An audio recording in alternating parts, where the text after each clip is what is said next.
rinci dan formal. Apa? Teks proposal berisi mengenai program kerja dan bagaimana teknis pelaksanaannya, ya, termasuk program kerja kita. Menurut Wikipedia, proposal penelitian adalah dokumen yang digunakan dalam mengusulkan proyek penelitian. Lingkup pengusul berada dalam bidang sains dan akademik. Jadi adalah program proyek penelitian. Nah, proposal ini banyak macamnya ya. Kalau kita di perguruan tinggi ada tentu penelitian untuk tesis dan disertasi ya, skripsi, tesis, disertasi. Kalau kantor-kantor mungkin ada proyek proposal untuk pengajuan kegiatan tentu ya. Kalau bisnis mungkin ada proposal untuk bisnis ya, penjualan, perdagangan dan segala macamnya. Tapi lingkup kita adalah dalam hal penelitian untuk menghasilkan suatu tesis atau disertasi. Lebih lanjut, proposal merupakan rencana dituangkan dalam bentuk rencana kerja formal. Proposal juga dijelaskan tujuan suatu acara pada pembaca. Ya. Jadi artinya proposal ini bagaimana kita mencoba menjelaskan kepada pembaca apa yang akan kita lakukan ya, secara rinci, sistematis tadi. Proposal atau usulan penelitian diperlukan untuk mengawali suatu kegiatan penelitian. Jadi Anda sebelum melakukan penelitian harus ada rancangan pekerjaan ya, yaitu melalui proposal. Jadi tidak ada langsung aja mengambil data, terus kemudian kita tidak tahu arahnya, tidak tahu panduannya, tidak tahu skopnya, tidak tahu ruang lingkup ya.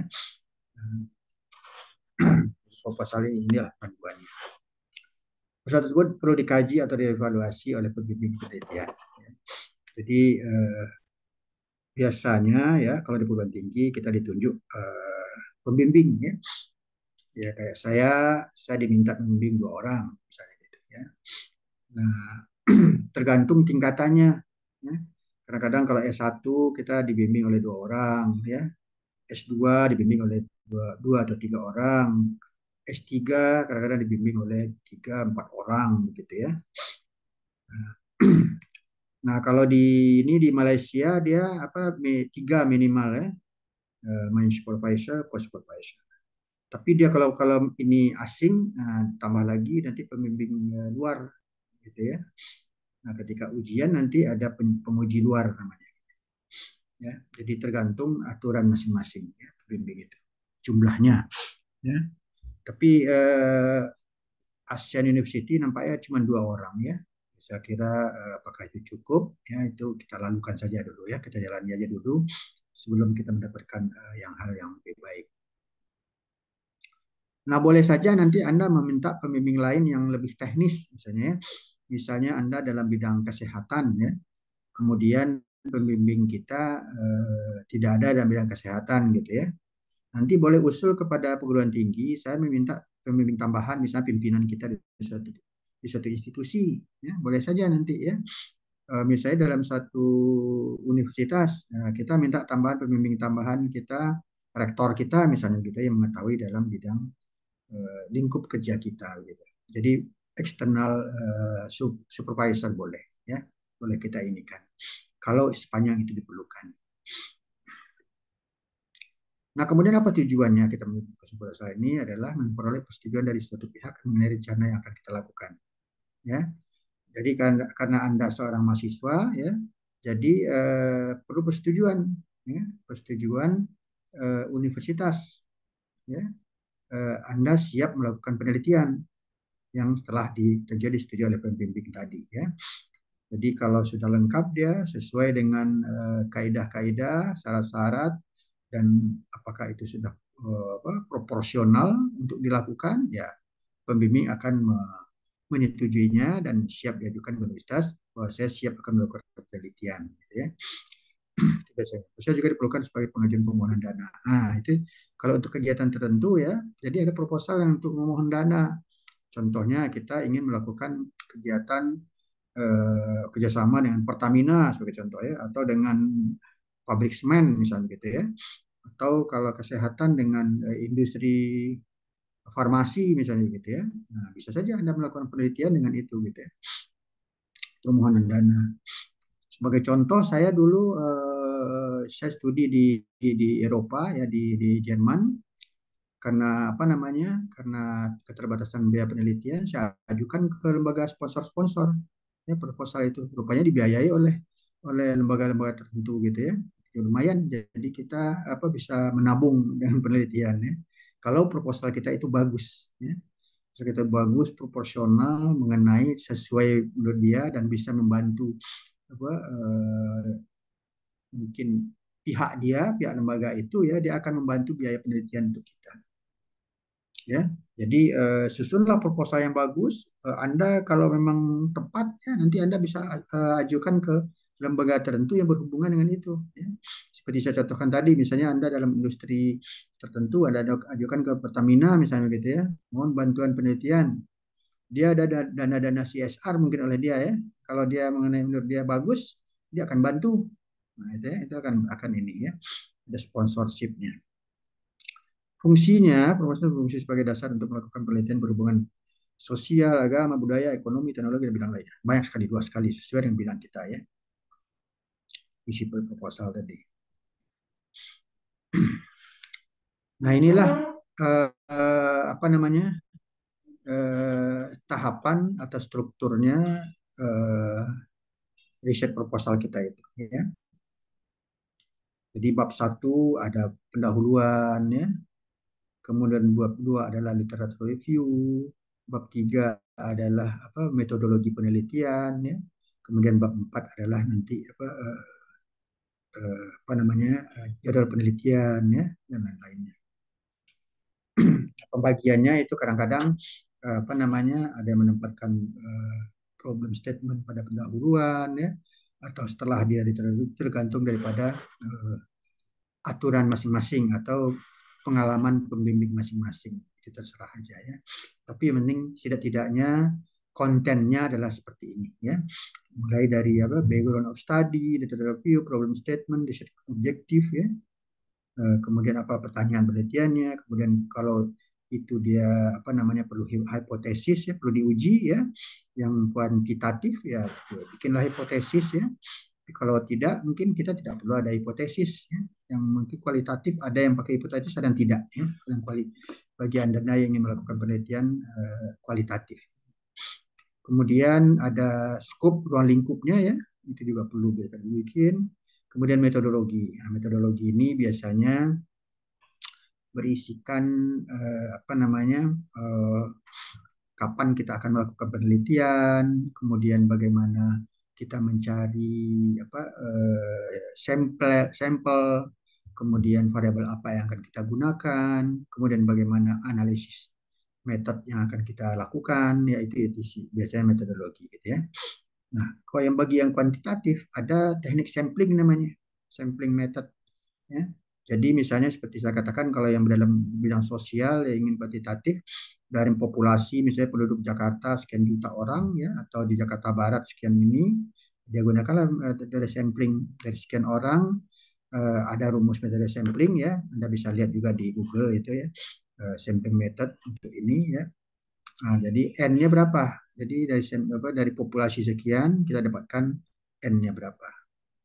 Misalnya dari populasi sekian, ya kita ingin mencari responden kita para supir angkot misalnya gitu ya, misalnya sebagai contoh gitu ya. Nah, berapa orang supir angkot? Nah, misalnya ada 1.000 orang, dari 1.000 orang ya kita sampling lah, mungkin dapat 100 orang nantinya gitu ya. Nah, Gantt chart ini adalah jadwal penelitian kita, ya, penelitian kita. Mulai dari persiapan, ya, kemudian penulisan penulisan proposal, kemudian apa namanya pengumpulan data, analisis data, kemudian penulisan sampai report itu Gantt chart. Ya. Dalam bentuk tabel biasanya, bentuk tabel, bagan, tabel ya itu Gantt chart. Kemudian ada yang perlu bikin summary dalam proposal, ada juga tidak perlu. Ya. Nah, referensi ini adalah artinya literatur yang kita rujuk melalui literatur review. Ya. Jadi apa yang Anda tuangkan dalam background of study, dalam literature review, harus Anda cantumkan di reference. Ya. Jadi apa namanya, jangan Anda mengutip apa di ini, tapi tidak Anda buat di latar pustakanya. Ya. Itu yang penting. Jadi setiap ini makanya gunanya kita membuat tabel seperti contohkan dalam Excel minggu lalu ya. Nah, itu penting. Misalnya kita mengutip menurut John Smith ya. John Smith. Nah, kemudian nanti langsung saja dibuat John Smith, kita langsung buat reference satu. Satu John Smith, John Smith tahun sekian ya. eh, Kemudian judulnya ini, penerbitnya ini, kalau perlu halaman sekian ya, tahun sekian dan ya itu. Jadi mudah. Nanti biasanya kita akan kerepotan. Rupanya si literatur ini nggak tahu di mana apa judulnya ya gitu ya. Itu kadang-kadang kerepotan kita. Padahal kita sudah memuat di literature review ya. Misalnya Alfred, Alfred. Nah, kemudian kita lupa mengisikan meletakkannya di ini. Jadi harus selaras antara literature review, background study ya. Kemudian uh, author-author yang kita rujuk ya, kita cited ya, itu sebaiknya langsung dituliskan di reference. Namanya siapa, tahun tahun penerbitnya siapa, tahun penerbitnya berapa, kemudian judulnya apa, ya, kemudian penerbitnya apa. Kadang-kadang kalau jurnal dia disebut halaman berapa, ya, jurnal eh, eh, bab sekian, kemudian apa halaman sekian, terbitan terbitan kesekian besar gitu itu harus jelas jurnal ya. Nah, itu akan memudahkan ya. Tapi kalau Anda langsung kutip-kutip saja nanti kebingungan mencari lagi. Weh, si Anu itu si Alfred itu di mana ya ininya ya apa judulnya lupa lagi gitu ya. Itu yang penting ya. Nah, kemudian dalam penulisan nanti saya terakhir ya. Itulah kira-kira konten daripada research proposal kita itu. Nah, sekarang bagaimana kita menentukan judul ya? Judul itu apa harus kita tuliskan secara jelas ya dan bisa menggambarkan isi dari penelitian yang kita lakukan ya. Dia tidak perlu panjang-panjang ya, tetapi membaca judul saja pembaca langsung paham apa yang dimaksud oleh peneliti gitu, ya. Itu yang penting ya. Jadi jangan udah terlalu panjang orang bingung bacanya ya, tapi tidak ya. Boleh saja ya. Mungkin hanya 5 kalimat ya, 5 kalimat atau 10 kalimat. Itu sudah orang sudah oh ini maksudnya adalah ini gitu ya. Ada disertasi yang mungkin hanya 4 kalimat begitu ya. Ini ya. Tetapi dia mendapatkan apa hadiah Nobel misalnya gitu ya. Di judul mencari judul itu harus punya kiat tertentu ya. Nah, judul ini tidak bisa dapat secara ujuk-ujuk ya. Harus melalui penelusuran literatur ya, pengalaman sendiri ya. Kemudian apa yang kita rasakan itu judul. Jadi eh, karena buru-buru ya didesak oleh universitas apa judulnya itu akan membingungkan kita sendiri. Nah kalau judulnya dapat ujuk-ujuk, nah, kita akan kesulitan nanti dalam mencari literatur, menulisan dan lain-lain. Kadang-kadang judul yang ini tidak sesuai dengan passion kita. Ya. Nah itu akan merepotkan nanti ya dalam penulisan. Saya sarankan topik dan judul yang penelitian itu adalah yang passion dan kita, yang sesuai dengan bidang kita, yang kira-kira kita mampu menuliskannya dengan lancar nanti. Ya. Nah itu. Kalau perlu pengalaman-pengalaman kita, ya, apa yang kita lakukan sehari-hari itu lebih baik. Ya. Itu untuk memudahkan dalam penulisan nanti. Judul gerbang pertama. Nah ini gerbang, itu gerbang ya. Jadi orang mau masuk itu ada merupakan pintu gerbang ya dalam membaca prosa. Kalau dia bacanya tidak tertarik ya, gerbangnya nggak menarik, orang tidak akan masuk kepada ini kita ya. Supaya menarik minat orang ya. Judul itu singkat tapi bermakna dan tentu saja harus jelas terkait dengan isinya. Ya. Jadi caranya, triknya, ya, tuliskan dulu keywordsnya. Ya. Apa inti-inti yang akan kita ini. Misalnya kita ingin meneliti apa misalnya keuangan daerah misalnya. keuangan daerah, kita tuliskan keuangan daerah. Nah, dalam kaitan keuangan daerah mengapa? Apakah sumber-sumber keuangan daerah kah ya? Kemudian apakah eh, cara-cara ini pemanfaatan atau apa namanya penyalurannya ya dan lain-lainnya ya. Itu apa buat keywordsnya dulu. Tuliskan empat empat atau lima keyword. Nah, kemudian baru kita susun keyword dari keyword-keyword tadi menjadi satu rangkaian kalimat yang singkat tapi bermakna tadi ya. Jadi triknya begitu dalam menyusun judul proposal apa judul proposal. Anda tuliskan dulu ya satu persatu apa yang menjadi ini yang dalam benak Anda atau ada hasil bacaan Anda, tulisan Anda. Kemudian ada kait-kaitkan, gabung-gabungkan ya dari keyword-keyword tadi. Nah, itulah baru menjadi suatu judul yang singkat bermakna tadi. Nah, dia ada contoh, saya contohkan pertumbuhan ekonomi Indonesia selama kurun waktu 2010-2020 contohnya ya. Tapi tidak hanya pertumbuhan ekonomi saja, dampaknya terhadap kesejahteraan masyarakat dan ketimpangan ekonomi rumah tangga. Ini mungkin bagi teman-teman yang jurusan ekonomi atau manajemen ya. Ini salah satu contoh judul mungkin ya. Ini sekarang-karang sendiri aja, mungkin ada apakah ada disertasi kayak gini, saya belum juga tahu ya. Sempat melihat juga. Nah itu ya, jadi karena ini kenapa saya coba contohkan ini ya, Pak Presiden kita kadang-kadang menggembor-gemborkan pertumbuhan ekonomi kita shoot tumbuh seperti roket katanya 7%, 5%, segala macam. Tapi apakah betul ya pertumbuhannya sekian gitu? Itu kita ini ya. Ini contoh juga ya. Nah, bagaimana kita melihat keterkaitan daripada unsur-unsur tadi ya, unsur-unsur chapter per chapter, bagian per bagian tadi ya. Jadi di sini nafasnya memang tinjau pustaka tadi. Jadi Anda harus memulai membaca, ya, membaca ya, mulai membaca. Nah ini berkaitan ke semua bidang lainnya. Ya. Dari bacaan kita tadi, baru kita bisa membuat latar belakang atau background of study. Ya. Dari membaca tadi, kita bisa membuatkan rumusan permasalahan. Ya. Dari membaca tadi, lahirlah suatu judul. Ya. Dari membaca tadi, lahirlah suatu tujuan dan ruang lingkup penelitian. Dari membaca tadi, dari contoh-contoh orang punya, kita melahirkan suatu metodologi penelitian, ya, dan lain-lainnya. Dan kita cantumkan dalam buku pustaka. Itu menurut Kestetter dan Heisler, ya, tahun 84. Itu bagaimana kait-mengkait antara satu dengan lain. Jadi nafas utama atau paru-parunya lah literature review tadi ya, dengan pustaka kita. Jadi Anda membaca. Jadi kalau tidak membaca, Anda hanya ingin aja menyampaikan, ya, diajukan, lahirlah lima lembar proposal. Jadi disertasi itu ya kalau di luar negeri ya kadang-kadang sampai 100 halaman ya, karena tinjauan pustakanya betul-betul ini, betul-betul tajam gitu.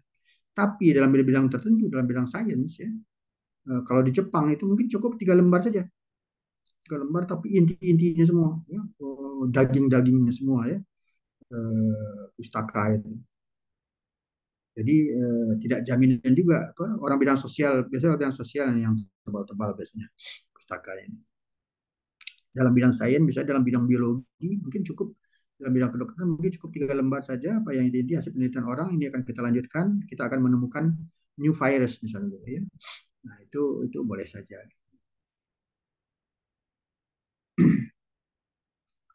Oke sampai sini cukupnya ya kita harus mempunyai waktu ya jadi bagaimana Anda mengatur waktu ya yang tepat ya. Jadi ada susunlah waktu bagaimana cara menulis proposal yang baik ya. Misalnya Anda targetkan menulis chapter 1 ya, pendahuluan termasuk apa latar belakang penelitian, permasalahan, tujuan ya, ruang lingkup. Nah, itu misalnya 2 minggu ya, Anda atur lah. Kemudian data review tentu lebih dulu kita lakukannya. Nah, itu misalnya 2 minggu juga atau mungkin perlu sebulan mungkin ya. Karena tidak tahu apakah semuanya ini ya. Kalau di universitas saya kita boleh mengakses semua jurnal internasional ya, Scopus segala macamnya.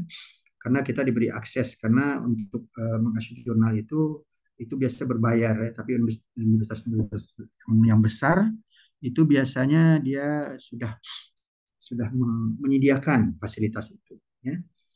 Saya tidak tahu apakah apa namanya Asian University sudah menyediakan itu, saya tidak tahu ya. Atau di daerah Anda yang daerah yang bukan di Jakarta ya, apakah ada itu ya? Karena kalau hanya Anda share ke Google saja dalam biasa itu tidak bisa ya. Karena jurnal-jurnal berimpact itu biasanya dia berbayar kalau ini ya. Tapi perguruan tinggi top biasanya dia sudah berlangganan namanya ya, berlangganan. Jadi kita dengan mudah mengaksesnya. Disediakan fasilitas itu di website universitas biasanya. Nah, ada waktu-waktu yang misalnya sebulan dalam research study, literature research, pendahuluan 2 minggu, kemudian chapter 3 2 minggu, selesai 2 bulan proposal, misalnya gitu ya. Contoh, atau Anda bisa menghemat lagi, misalnya 2 minggu, sebulan setengah proposal selesai ya. Tapi dengan tidak tidur-tidur tentunya gitu ya. Kemudian ada keterbatasan gitu ya. Jadi Anda tidak jangan terlalu luas skop Anda ya. Jadi Anda buat limitasi-limitasi ya, pembatasan-pembatasan. Ya. Kemudian teori itu dari sumber literatur pustaka tadi ya. Kemudian modeling atau simulation itu dari metode ya. Kalau itu Anda dalam bidang kuantitatif ya, ada buat modeling-modeling tertentu ya. Nah, perlu saya sampaikan di sini bahwa penelitian untuk S3 ya, PhD dissertation itu kita harus menemukan sesuatu, harus ada new-nya ya. Ada kalau istilah risetnya adalah novelty, apa yang baru. Jadi memang Anda harus membandingkan hasil penelitian orang di chapter 2 tadi, ya, dengan apa yang akan Anda temukan dengan baru, apa yang Anda akan hasilkan yang baru. Ya. Jadi misalnya dalam bimbingan saya minta minimal menemukan model tertentu gitu ya, atau menemukan pola tertentu ya, merumuskan pola tertentu ya, di mana orang lain belum ada, gitu ya. Nah itu. Jadi kadang-kadang kalau dia kuantitatif dia modeling ya, modeling. Jadi dari rumus-rumus tertentu kemudian menghasilkan suatu model atau simulasi tertentu ya. Nah itu untuk PhD itu sangat itu diwajibkan umumnya. Jadi proposal Anda yang belum ada itu sebaiknya ya ditambahkan. Kalau tidak Anda dianggap hanya ya, penelitian S2 saja. Ya. Jadi tahapan penelitian itu S1 itu adalah mengenali, ya. Mengenali, mengetahui, mengidentifikasi. Nah, kemudian meningkat Anda kepada S2 mencoba menganalisis, ya, menganalisis. Nah, pada tahap S3 Anda menemukan lagi ya, finding, ya, apa finding yang Anda temukan di dalam riset Anda gitu. Ya. Kemudian tujuan completion itu hubungannya dengan objek penelitian Anda ya. Apakah ada satu unit saja, apakah apa namanya sampling yang lebih banyak begitu, itu tergantung daripada scope dari penelitian Anda yang akan Anda lakukan. Kalau tidak jelas tolong di ini ya, diberitahu, dikabari ya. Kemudian kita masuk kepada background of study ya, latar belakang penelitian. Itu berisi informasi mengenai substansi masalah yang diteliti, yang diperoleh oleh peneliti dari fenomena, peristiwa atau problem yang perlu. Jadi background of study ini harus Anda menunjukkan fenomena atau kejadian-kejadian atau peristiwa apa yang perlu Anda tonjolkan di situ. Ya. Jadi kadang-kadang kita hanya cited ini, cited itu ya, atau rujuk ini, rujuk itu ya, tapi tidak jelas, tidak berkaitan dia, tidak ada benang merahnya begitu ya. Nah kadang-kadang si penguji atau si pembimbing itu menanyakan, ini kok loncat-loncat ya background of study-nya ini. Alinea 1 menceritakan ini, alinea 2 menceritakan ini, alinea 3 menceritakan ini, sehingga tidak nyambung dia gitu ya. Jadi dia ada satu menunjukkan suatu fenomena dan ada benang merahnya, ya, berkaitan antara satu dengan yang lain, sambung menyambung dia gitu ya.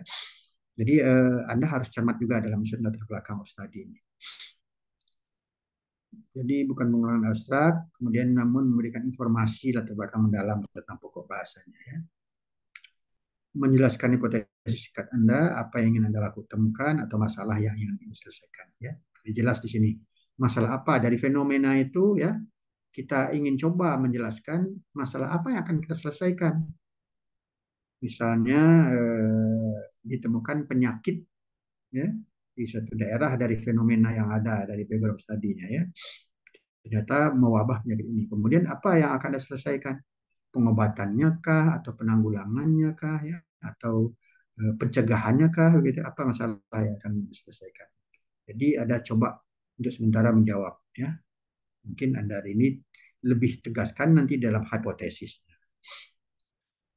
Kemudian seberapa penting penelitian itu kita lakukan, ya, itu dalam background study juga kita masukkan. Ya, penting nggak penelitian dilakukan? Ya, kalau tidak, untuk apa hanya penelitian biasa aja, itu apa kita lakukan yang bisa bisa waktu dan uang, ya. Jadi seberapa penting penelitian ini dilakukan. Nah, nanti biasanya proposal tidak perlu abstrak, ya. Tapi kalau sudah menjadi hasil penelitian, ya, itu apa namanya, perlu abstrak. Tapi kadang-kadang pembimbing tertentu atau bisa tertentu meminta juga abstrak daripada proposal itu, ya. Jadi tergantung itu nanti, ya. Tapi biasanya saya tidak perlu meminta abstrak untuk proposal, tapi kalau hasil, ya, itu perlu abstrak. Abstrak itu perlu ditulis dengan secara ringkas, ya. Ini biasanya tidak lebih dari 300 kata, ya. Format terstruktur, tidak struktur, abstrak tidak terstruktur, tidak memiliki judul. Sedangkan terstruktur menggunakan judul, latar belakang, tujuan, metode, harus kita cantumkan semua, ya. Nah, biasa dalam jurnal-jurnal, coba Anda membaca jurnal, ya, itu akan kelihatan judulnya ini adalah latar belakangnya ini, tujuan penelitiannya ini, metode penelitian dilakukan ini, hasilnya ini, ya. Nah, itu jelas semua dalam abstrak. Jadi Anda membaca jurnal itu sudah tergambar di dalam abstrak itu semuanya, ya. Sedangkan pendahuluan, ya, yaitu bagian pertama dari makalah, ya, tentang topik penelitian, berdasarkan kesenjangan penelitian dengan hipotesis yang ditujukan, kemudian menjelaskan sejauh mana pentingnya penelitian itu. Ya, seberapa penting seperti yang saya katakan tadi, ya. Kemudian dalam pendahuluan ini belum ada metode kita buat, ya, hasil atau kesimpulan digunakan. Metode kita contohkan dalam bab 3 nanti, ya.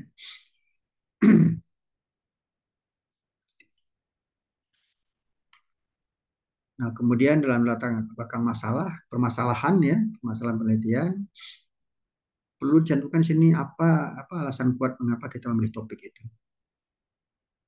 Ya, salah satu subbab biasanya di chapter 1 itu, ya, mengapa kita memilih topik itu, ya, misalnya tentang ini tadi, pertumbuhan ekonomi tadi, ya. Jadi Anda buat reasoning yang paling tepat, ya. Mengapa kita memilih topik itu, ya. Misalnya eh, topik ini penting untuk eh, menuju Indonesia emas, ya, contoh kalau topik itu kita buat, ya, yang judul tadi, ya. Atau mengevaluasi sejauh mana topik ini judul ini eh, berguna bagi masyarakat kita, ya. Kemudian fenomena yang kuat, ya, dan unik, ya. Tidak perlu jawaban pasti, kemudian dengan data yang akurat, ya. Kemudian gambarkan ke situasi dan lokasi secara ringkas, ya. Saya sampaikan di sana di mana akan dilakukan, ya. Mengapa kita memilih permasalahan ini? Apakah topik opini independen menunjang diperlukan penelitian ini, ya? Itu perlu juga disampaikan. Nah, tips dalam lebih ground of study, ya, itu penelitian itu sejauh mana pentingnya kita lakukan, ya. Jadi kadang-kadang apa namanya, si peneliti yang cermat, ya, dia mendapatkan kata-kata yang baik sekali, ya, di kan. Misalnya apa, ekonomi Indonesia mengalami kemunduran dalam periode bla bla bla bla. Wah, itu ya. Nah, itu kan kalimat pertama yang menusuk para ini ya, para pembaca misalnya atau para para pelaku ekonomi. Kenapa kok kemunduran begitu ya misalnya. Jadi ini sebagai contoh saja ya. Atau misalnya COVID mulai berkembang lagi di Indonesia. Ya. Nah, itu ada kata-kata pertama yang mungkin dibaca oleh pembaca ya, sehingga merangsang para pembaca untuk melanjutkan apa yang dimaksud oleh peneliti ini. Ya. Kemudian eh, literatur-literatur yang perlu kita ini ya, kita rujuk ya. Jadi kita menyampaikan sesuatu skala data dari informasi atau literatur yang jelas ya. Jika ada fakta atau data ya bisa dimasukkan ya. Misalnya pertumbuhan ekonomi 5% tadi ya, masukkan gitu ya. Sebutkan sumbernya ya. Sumbernya adalah Departemen Ekonomi ya, Departemen Keuangan misalnya gitu ya. Tahun sekian.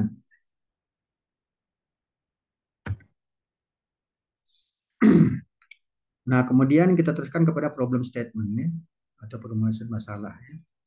Perumusan masalah ya konseptual terhadap fenomena peristiwa kasus dalam arti penggunaan satu atau lebih konsep terhadap suatu fenomena peristiwa kasus dengan sebuah cara berpikir tertentu dalam penelitian baik berdasarkan pendekatan, paradigma maupun jenis dan metode. Kemudian pemakaian suatu konsep pada gilirannya akan menjadi pembatasan masalah yang teliti atau membedakan satu penelitian dengan penelitian lainnya. Ya. Jadi mengapa kita perlu literature review ya?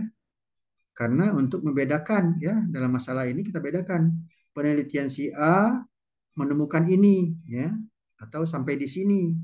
Nah, kemudian Anda ingin melanjutkan atau bedanya penelitian si A dengan penelitian saya adalah ini ya, itu adalah komparasi ya dalam permasalahan.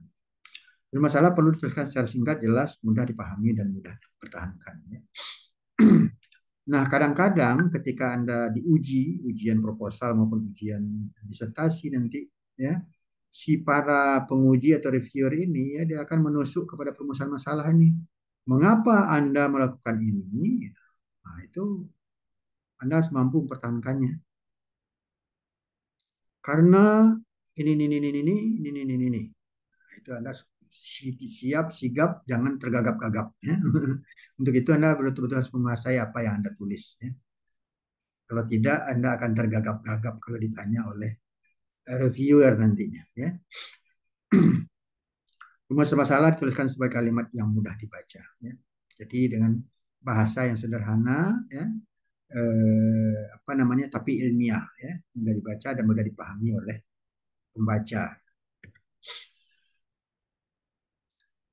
Kemudian pendapat lain ya bahwa perubahan masalah itu merupakan jantung dari proses penelitian. Ya. Pada bagian ini merupakan tempat di mana sebagian besar anggota komite pembimbing atau penilai pertama memahami dan menilai manfaat. Jadi dilihat permasalahan itu ya si reviewer atau pembimbing akan melihat oh sejauh ini ya ke sini arahnya. Oh ini manfaatnya gitu ya. Itu gunanya problem statement yang Anda sampaikan ya. Harus dapat dijelaskan kepada pembaca apa yang Anda akan lakukan dalam penelitian ini dan meyakinkan mereka seberapa pentingnya penelitian dilakukan. Ya. Jadi Anda menyusun kalimat yang jelas ya sehingga pembaca ya paham betul ya pentingnya penelitian ini untuk kita lakukan.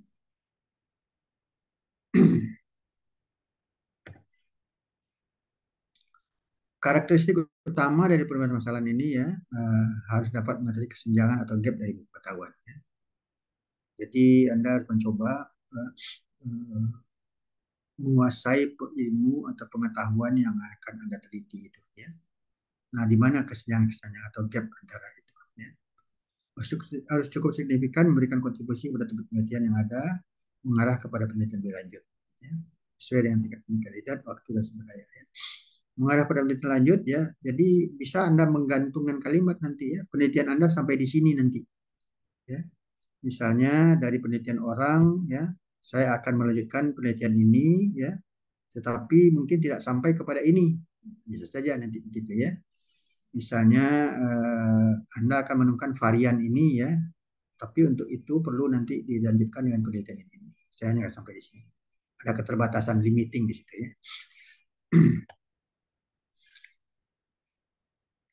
Nah, bagaimana kita membangun suatu research question ya atau perumusan masalah itu ya? Harus kita mulai dengan pertanyaan terbuka ya, ya.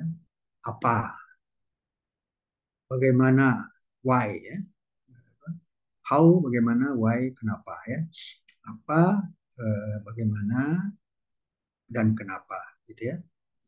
Jadi setiap ini apa namanya permasalahan Anda temukan, Anda coba tampilkan ketiga kata kalimat ini. Kadang-kadang orang sampai lima ya, whom ya, uh, what, what, how, why, whom, whatever ya, dari mana dan macamnya. Tapi ini cukup tiga ya.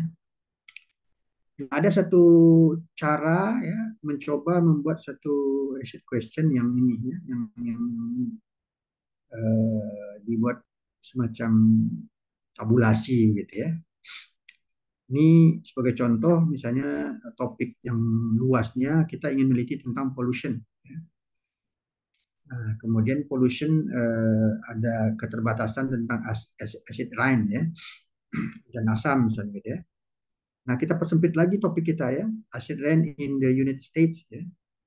Jadi di Amerika misalnya atau di Indonesia misalnya. Nah, pertanyaannya, what can the United States to do to prevent acid rain? Ya. Jadi bagaimana ya caranya ya atau mampu US ya dalam untuk prevent daripada hujan asam ini. Kemudian dalam bidang fishing misalnya gitu ya, keterbatasannya misalnya dalam commercial fishing. Nah, Anda buatlah apa topik yang lebih sempit ya, fishing regulation in New England di Inggris nih soalnya ya. Nah, di situ questionnya, what impact do fishing regulation have on commercial fishing in New England? Atau di in Indonesia misalnya sebagai contoh. Kalau di Indonesia ada fishing regulation IUU namanya, eh, apa illegal, lupa saya itu ya. Jadi eh,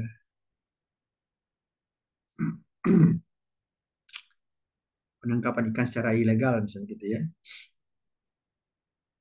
Nah, kemudian di Indonesia juga ada fishing regulation, undang-undang perikanan sebagai contoh ya. Nah, sejauh mana dampaknya terhadap commercial fishing di Indonesia bisa juga. Kemudian censorship ya, censorship restriktifnya keterbatasan misalnya masalah internet ya, internet in China ya di secara topik di negara atau in Indonesia. Nah, dibangunlah satu questionnya ya, question how will China's effort to censor the internet effects in citizens. Jadi bisa juga Anda misalnya bagaimana Indonesia ya menginikan internet ya terhadap masyarakat atau masyarakat terhadap pemanfaatan internet di sekolah-sekolah misalnya gitu ya. Kemudian pemanfaatan internet ketika masa COVID misalnya gitu ya. Itu kita di Indonesia. Kemudian masalah nutrition ya di topik maksudnya masalah diet misalnya gitu ya. Dibatasi tentang diet. Nah, kemudian dicoba persempit topiknya vegetarianism ya. Jadi orang-orang yang vegetarian ya, penganut uh, paham vegetarian ya, yang non daging lah ya, apa namanya vegetarian, sayur-sayuran, buah-buahan. Ya. Nah, questionnya adalah what nutrition benefits are there to vegetarianism? Ya, vegetarianism. Ya. Jadi sejauh mana ya, apakah dia cukup sehatkah, ya, bisa bertahan hidup, ya, sejauh mana, bagaimana umurnya dengan orang yang non vegetarian, misalnya gitu ya. Itu apa, mencoba membangun research question ya. Nah, ada guideline-nya dalam research question itu ya, is the research question researchable ya, apakah memenuhi apa namanya untuk digunakan sebagai research ya, researchable dia, consider to the available time frame and required resources. Kemudian is the methodology to conduct the research feasible ya, apakah metodologinya layak untuk dilakukan ya, untuk diteliti gitu. Kemudian is the research question measurable and will the process produce data that can be supported or contradicted ya. Jadi research questionnya uh, dapat diukur nggak, terukur nggak gitu ya, dan dapat dilakukan atau tidak gitu ya, untuk melakukan atau pengumpulan data ya, atau didukung atau tidak. Is the research question too broad or too narrow ya. Jadi pertanyaan kita tadi, research question kita tadi ya, apakah terlalu luas ya atau terlalu sempit ya. Jangan terlalu luas dan jangan terlalu sempit ya. Jadi coba buat yang ini mungkin sesimpel mungkin, sesederhana mungkin ya. Itu trik-trik dalam membangun research question. Nah, kenapa kita perlu menyusun research question ya? Itu kaitannya dengan tujuan nanti ya. Anda boleh menyusun research question sebanyak-banyaknya mungkin ya, nanti dikaitkan dengan tujuan penelitian kita. Contoh research question yang pertama, di sini contohnya ada dua research question, satu dua, nanti akan dicoba dijawab melalui pertanyaan tujuan penelitian. Yang pertama, misalnya research objektif yang pertama. Kemudian research question yang ketiga, ya karena dia tunggal mungkin ya dijawab oleh tujuan yang kedua. Kemudian research question 4, 5, nah itu dijawab oleh tujuan penelitian yang ketiga. Dan bisa saja mungkin research question Anda 10 mungkin ya, itu Anda jawab dengan beberapa ini ya. Jadi mengcover dia. Tapi jangan sampai nanti Anda buat research question tapi dalam tujuannya tidak terjawab ya. Atau tujuan ada, permasalahannya tidak ada gitu ya. Seperti kasus Indri tadi ya, tujuannya ada tapi di research questionnya tidak ada ya. Nah, itu ini kenapa tiba-tiba ada tujuan ini? Dia sedangkan tidak ada masalah gitu ya. Jadi harus sinkron antara ya antara question dengan tujuan penelitiannya. Nah, tujuan penelitiannya ada yang umum biasanya, ada yang spesifik gitu ya.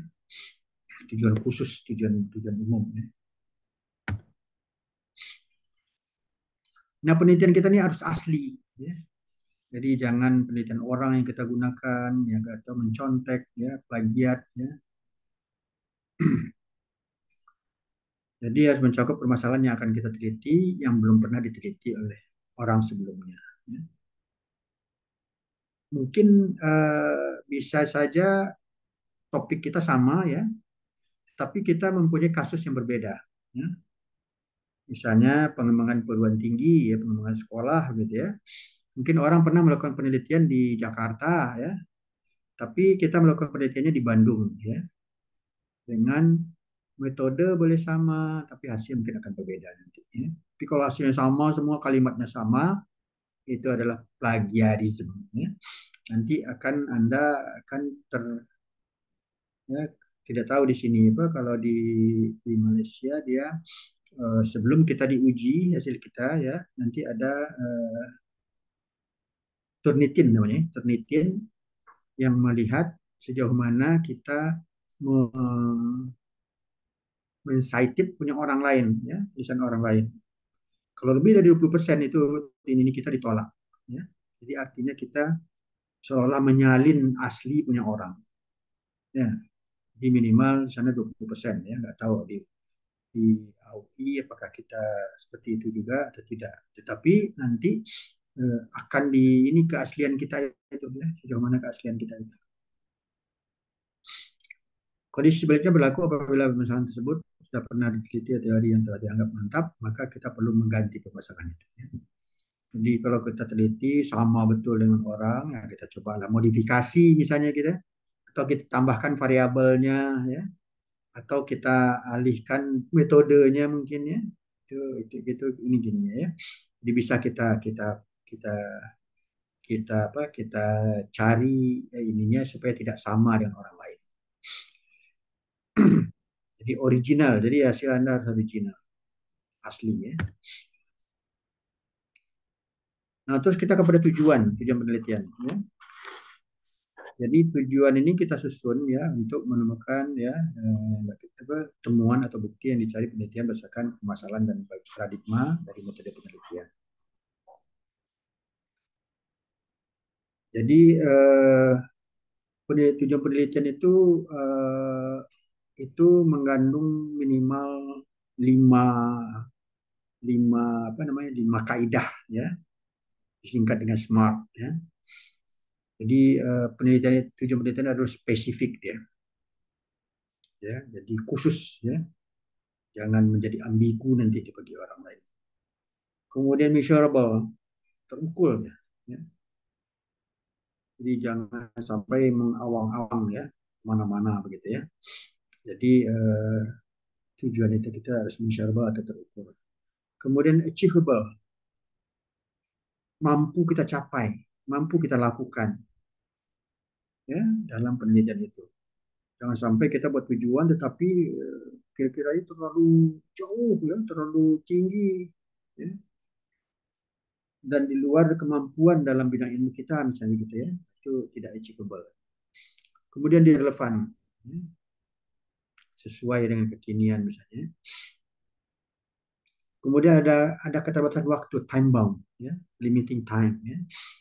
Eh, jadi Anda melakukan penelitian yang dengan tujuan mempunyai masa yang sanggup kita lakukan, keterbatasan waktu ya. Jadi disingkat dengan SMART. S specific, M measurable, E achievable, R relevant, and T adalah time bound ya.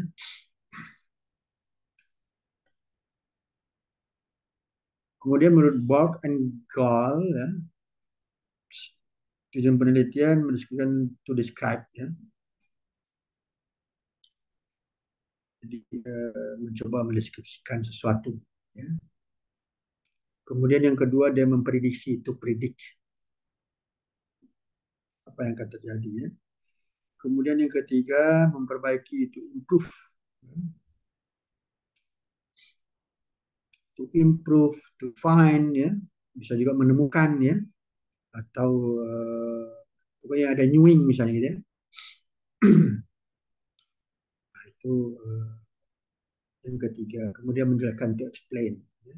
Mampu menjelaskan ya dari apa yang akan kita teliti. Itu berdasarkan kegunaannya ya. Nah, ada tip-tip untuk membuat suatu tujuan penelitian. Bahasa tujuan bukanlah kata kerja, namun kata keadaan yang ingin kita capai ya. Jadi sesuatu yang ingin kita capai. Kemudian tercermin jelas dan tidak rancu, namun juga mampu memperlihatkan ukuran yang akan kita capai. Dapat dibuat dalam bentuk tujuan umum dan tujuan khusus. Jadi ada yang membuat penelitian ini secara umum, penelitiannya bla bla bla bla bla, ditulis dalam satu alinea ya. Kemudian secara khusus adalah 1, 2, 3. Nah, itu biasanya yang akan diuji dalam hipotesis ya. Tapi ada juga yang langsung dia tujuan saja ya, tidak perlu membuat tujuan umum ya. Tujuan penelitiannya adalah bla bla bla 1, 2, 3, 4, 5 ya. 2 atau 3, 4. Kemudian cocokkan dengan khususan tujuan dan hindarkan tujuan hanya umum saja ya. Jadi jangan sifat general ya, harus khusus ya.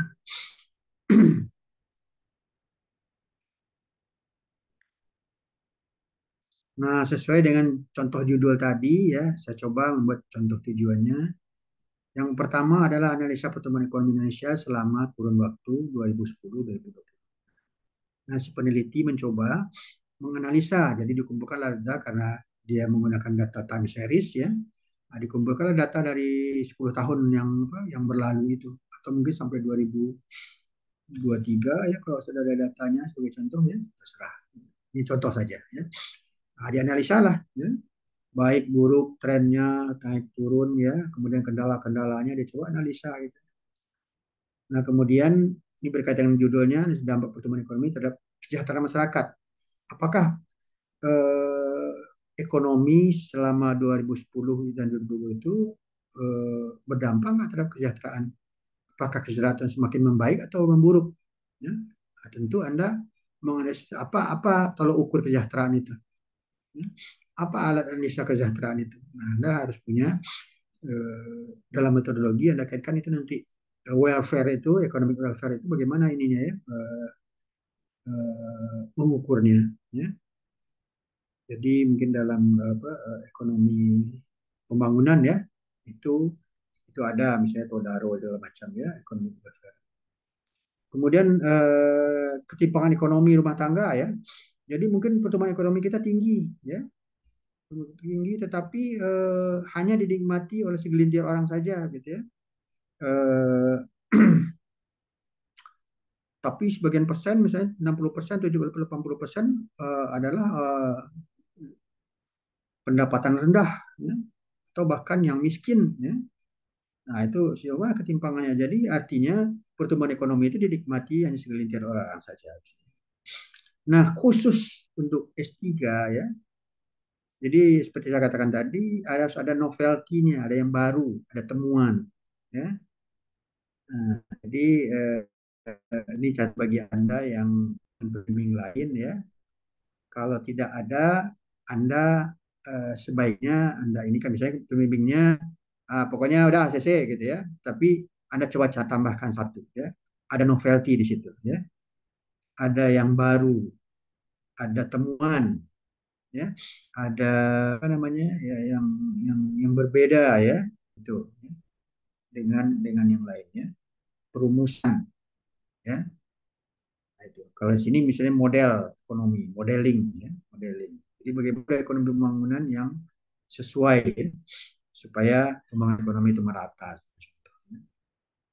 Usulan saya. Ya.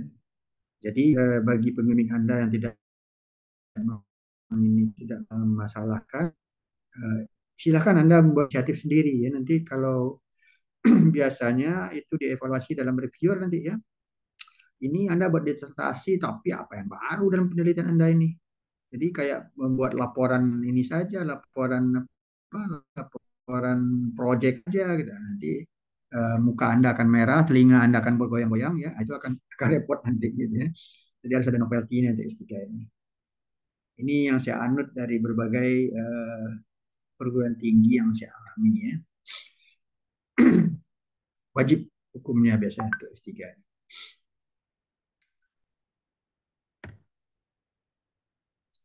Kemudian signifikan penelitian, bukan dari penelitian baik terhadap teori, metode penelitian, praktis maupun sosial. Ya.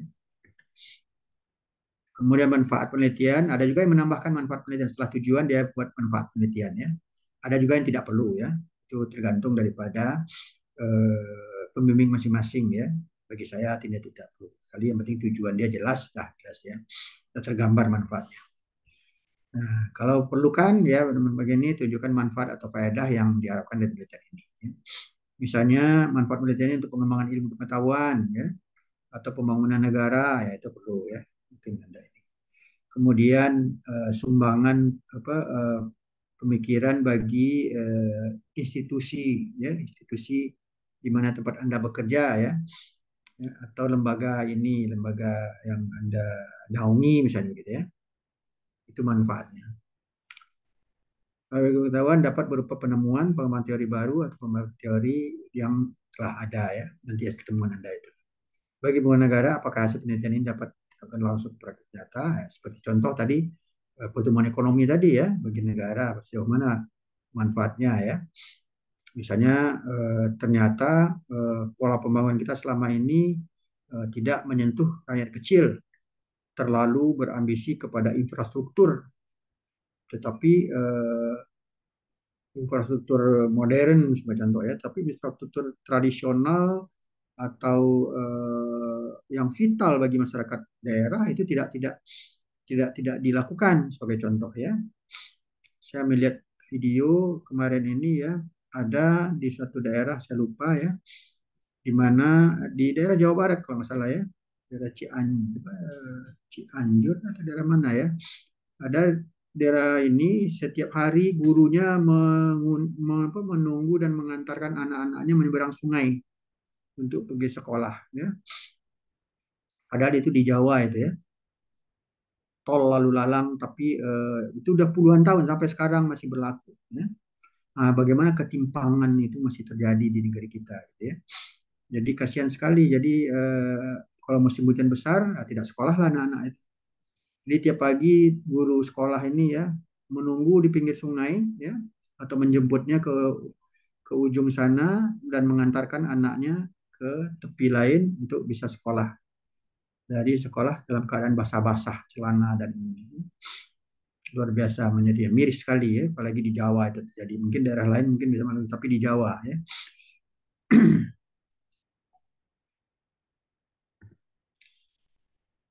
Kemudian kerangka pemikiran ya, kerangka konseptual juga ada ini ya. Dalam suatu usaha kita membangun sendiri pola pikir yang dikembangkan dari sejumlah konsep atau konsep teori yang relevan dengan konsep aktiviti. Dipakai dalam penelitian multivariat atau multivariat yang bermaksud menguji hubungan antar variabel dan dalam penelitian lebih kompleks atau multi level ya. Anda bisa lihat di Google banyak sekali contoh-contoh kerangka berpikir ya. Ini sederhana saja. Seorang peneliti mencoba meneliti 4 variabel misalnya begitu ya.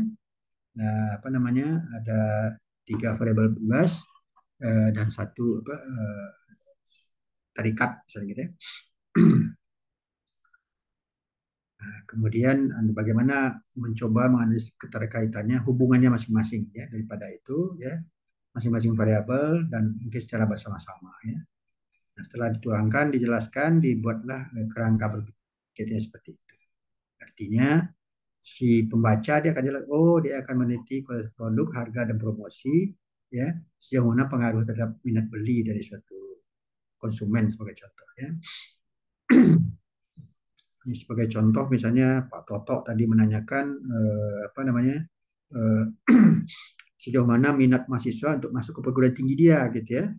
Nah, mungkin tentu kualitas perguruan tingginya ya, kemudian mutu pendidikannya, fasilitas labor ya, variabel-variabelnya itu ya. Kemudian apalagi kualitas dosen ya, jumlah dosen, kemudian ketersediaan infrastruktur ya, ruang kelas segala macam ya, alat-alat dukung ya, itu menjadi variabel mungkin ya daripada minat daripada mahasiswa untuk masuk ke perguruan tinggi itu.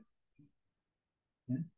Contoh berpikir pola apa kerangka berpikir yang diajukan oleh Pak Toto tadi bisa kita sejauh mana perguruan tinggi apa, mampu merekrut mahasiswa sebanyak-banyaknya. Itu dalam hipotesis. Nah, kerangka berpikir akan berbeda dengan kerangka konsep adalah pemakaian konsep-konsep yang relevan dengan permasalahan penelitian dipakai dalam penelitian univariat. Ya. Karena univariat ya, dia mereka konseptual ya. Dia buat. Ada juga yang membuat kerangka teori ya, kerangka teori penggunaan teori ya yang relevan dengan permasalahan penelitian dipakai dalam penelitian bivariat dan multivariat kuantitatif. Yang maksud menguji hubungan antar variabel dan dalam penelitian kualitatif lebih luas ya. Jadi itu tergantung daripada apa namanya eh, lingkup penelitian apa yang Anda lakukan. Ada konsep kerangka konseptual pemikiran, ada yang apa kerangka konsep dan ada kerangka teori. Ya. Tergantung apa yang Anda ingin lakukan.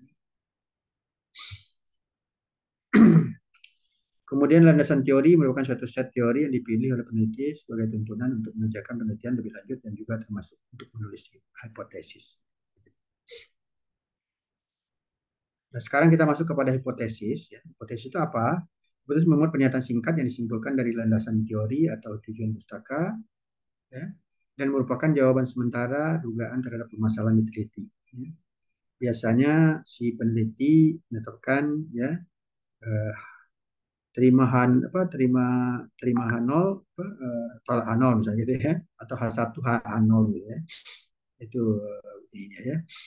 Misalnya dari tujuan dia dia biasanya berkaitan dengan tujuan hipotesisnya. Misalnya ini berpengaruh terhadap ini ya. Ya, hipotesis satunya. Hipotesis nolnya ini tidak berpengaruh terhadap ini. Misalnya, ya. Di contoh tadi misalnya, ya, hipotesis satu misalnya ya, kualitas produk berpengaruh nyata terhadap minat beli. Ya. Kemudian yang tolaknya, kualitas produk tidak berpengaruh nyata terhadap minat beli. Nanti mana yang benar nanti hasil analisis Anda gitu ya. Itu hipotesis ya. Satu. Hipotesis merupakan suatu prediksi atau dugaan terbaik dari penelitian. Ya. Jadi kita mencoba memprediksi ya untuk pertanyaan penelitian. Itu gagasan dan penjelasan ya terhadap suatu yang didasarkan fakta dan ketahui tetapi belum dapat dibuktikan. Hipotesis ditulis sebelum data apapun dikumpulkan ya. Jadi kita sebelum melakukan penelitian kita melakukan hipotesa ya. Ini berpengaruh dari ini. Ya. Kalau data sudah ada berarti bukan hipotesis lagi di hasil. Ya. Kita ingin menguji hipotesis kita ya, baru kita kumpulkan data. Kemudian kumpulkan ya, analisis menggunakan untuk mendukung dan menolak hipotesis ya, kita analisis ya menggunakan alat-alat analisis yang ada ya yang diperlukan ya, apakah kita menerima atau menolaknya sampai pada kesimpulan pasti pada akhirnya hipotesis. Kemudian Bob and Goal ya, itu hipotesis perlu mengikuti persyaratan berikut ya. Dirumuskan secara ringkas, singkat, tapi jelas, dengan nyata menunjukkan adanya hubungan antara dua variabel atau lebih ya. Didukung oleh teori-teori dikemukakan oleh para ahli atau peneliti yang terkait tentang teori dan tiga pustaka ya. Jadi kita tidak bisa membuat hipotesis begitu saja, tetapi harus melalui penelusuran pustaka.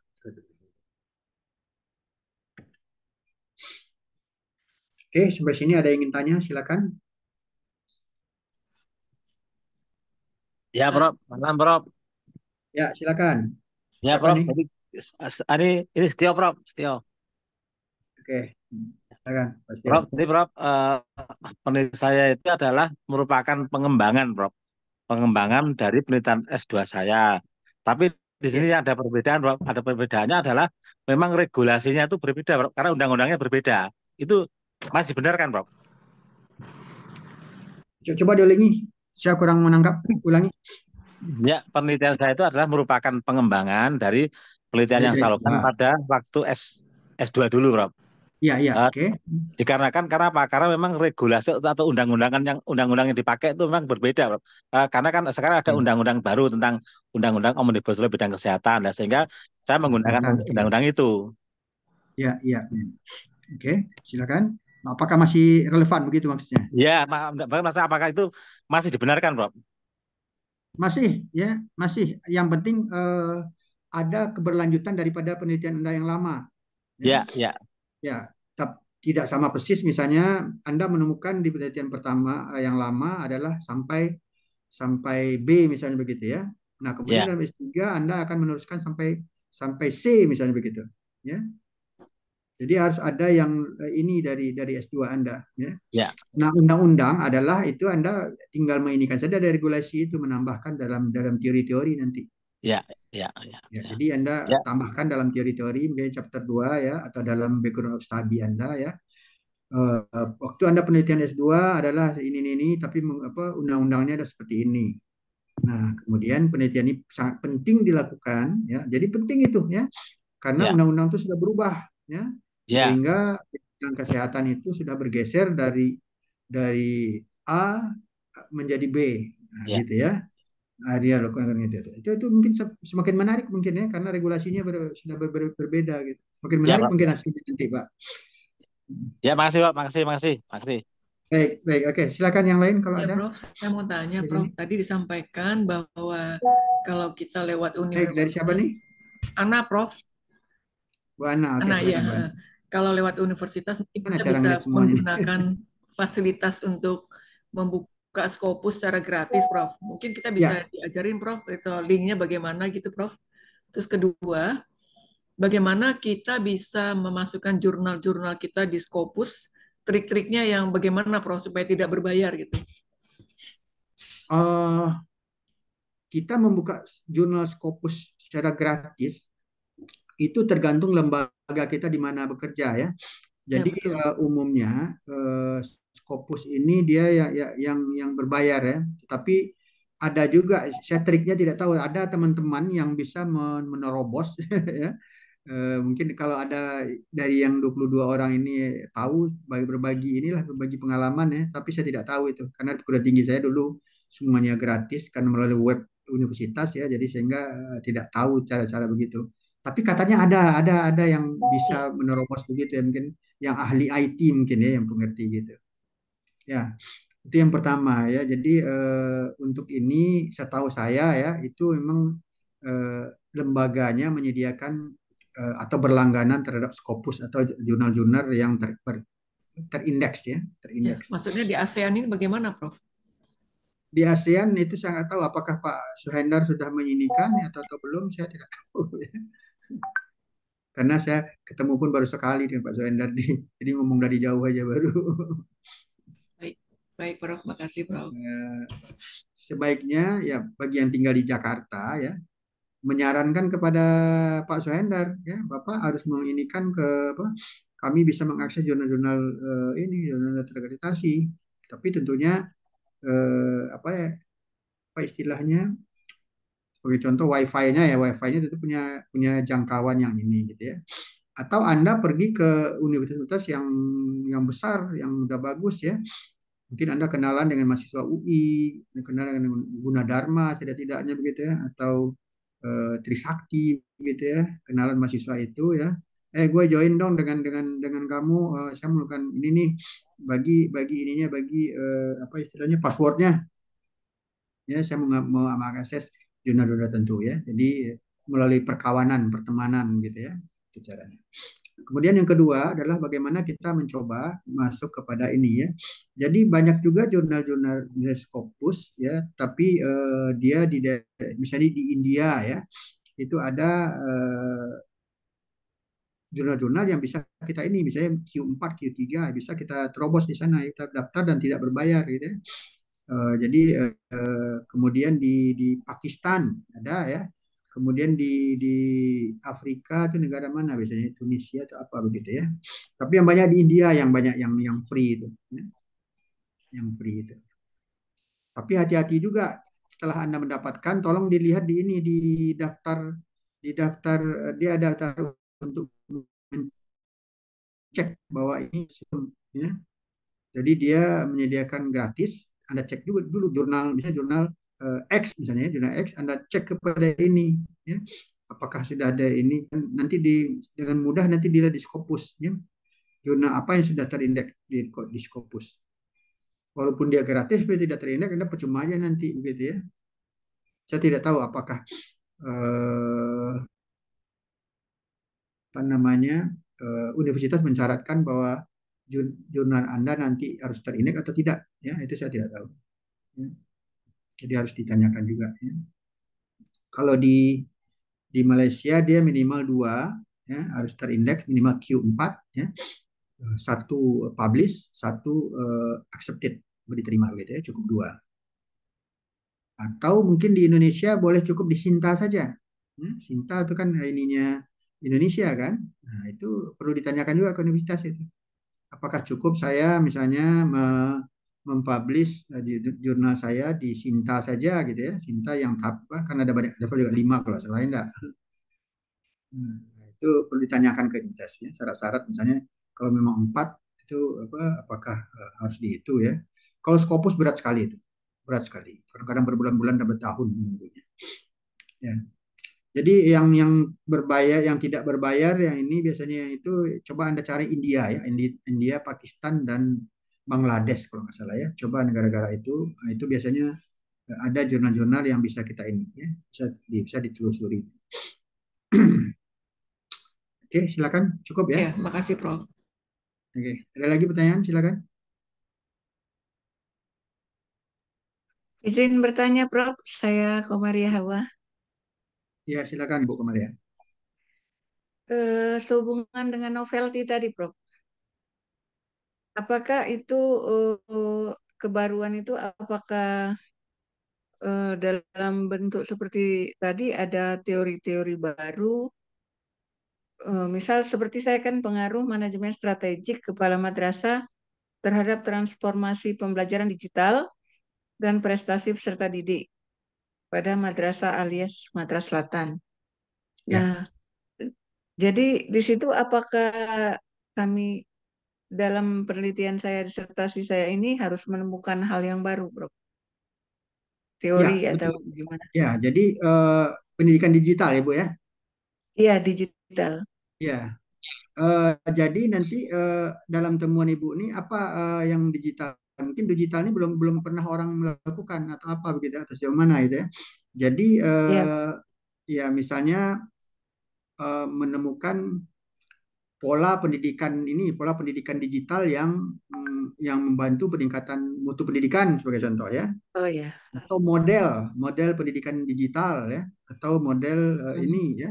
Nah, itu novelty itu Oh iya, iya. menemukan modeling model pendidikan digital, Pembelajaran digital. atau Iya, pemanfaatan digital ya.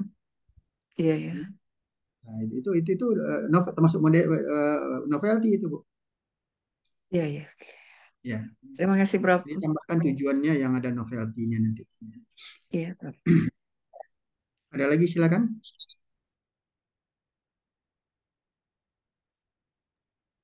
Mungkin Prof Saya tidak tahu nambahin Prof. apakah pembimbing lain juga mensyaratkan begitu atau tidak ya.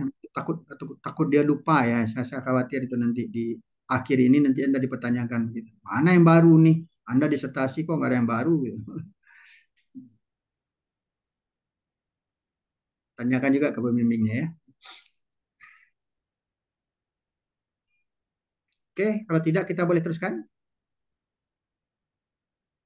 Oke ya, kita teruskan ya. Nah, sekarang literature review ya. Literature review karena dia chapter 2, tetapi dia kita lakukan penempatan chapter 2, tapi kita lakukan lebih awal misalnya. Pertama-tama kita ingin meneliti, kita mereview literatur biasanya ya. Jadi cari pustaka ya. Nongkrong biasanya berbulan-bulan dulu ya sehingga dapat ini berminggu-minggu, berhari-hari ya. Kalau di ini luar negeri itu ada yang 24 jam pustaka buka ya. Nah, sekarang untungnya ya kita punya ada pustaka digital, ada pustaka ini sekarang ya boleh diakses melalui internet, semua itu lebih lebih memudahkan. Kalau dulu kita mau mendaftar, kemudian duduk ke situ ya, tinggalkan kartu, kemudian kita duduk di meja ya. Nah, sekarang pustaka bisa kita akses, ada pustaka yang bisa kita akses melalui internet ya. Nah, itu lebih mendukung lah dunia dunia sekarang ini. Dan dulu kami ya belum ada apa alat-alat yang canggih sekarang ini ya. Kita bahkan waktu saya S2 komputer belum ada waktu itu ya. pakai pakai kartu ya, pakai kartu. Jadi saya baca buku ini eh, buku A sebagai contoh ya. Nah, seperti yang tadi lah buku judulnya apa, tahun penerbitan berapa ya, autor siapa, tahun berapa, penerbit berapa. Nah, kemudian penerbitnya apa ini. Nah, kemudian kita baca lah dulu satu-satu gitu. Nah, kemudian ditulis pakai kartu, satu kartu misalnya ukurannya setengah folio, setengah apa, setengah ya setengah kertas folio, setengah kuarto ya. Kita lipat dua, biasanya yang tebal kita bikin dari agak karton gitu ya. Jadi ke pustaka itu bawa itu yang banyak. Nah, satu buku satu itu tuh. Nah, setelah kita bikin judul, autor, tahun ini, nah, kemudian kita bikin kesimpulannya, metode segala macam. Metode yang dilakukan ini, kemudian, nah, kemudian kita taruh satu kartu. Ada box sendiri itu, ya. Itu zaman dulu ya. Nah, sekarang sudah maju, bisa kita gunakan pakai Excel dan lainnya. Beruntunglah Anda-Anda yang hidup zaman sekarang. Literature review ya adalah teks makalah ilmiah yang mencakup pengetahuan terkini termasuk temuan substantif serta kontribusi teoritis dan metodologis terhadap topik tertentu ya. Tinjau literatur merupakan sumber sekunder dan tidak melaporkan karya eksperimental baru atau asli. Ini modifikasi kesenangan penelitian ya.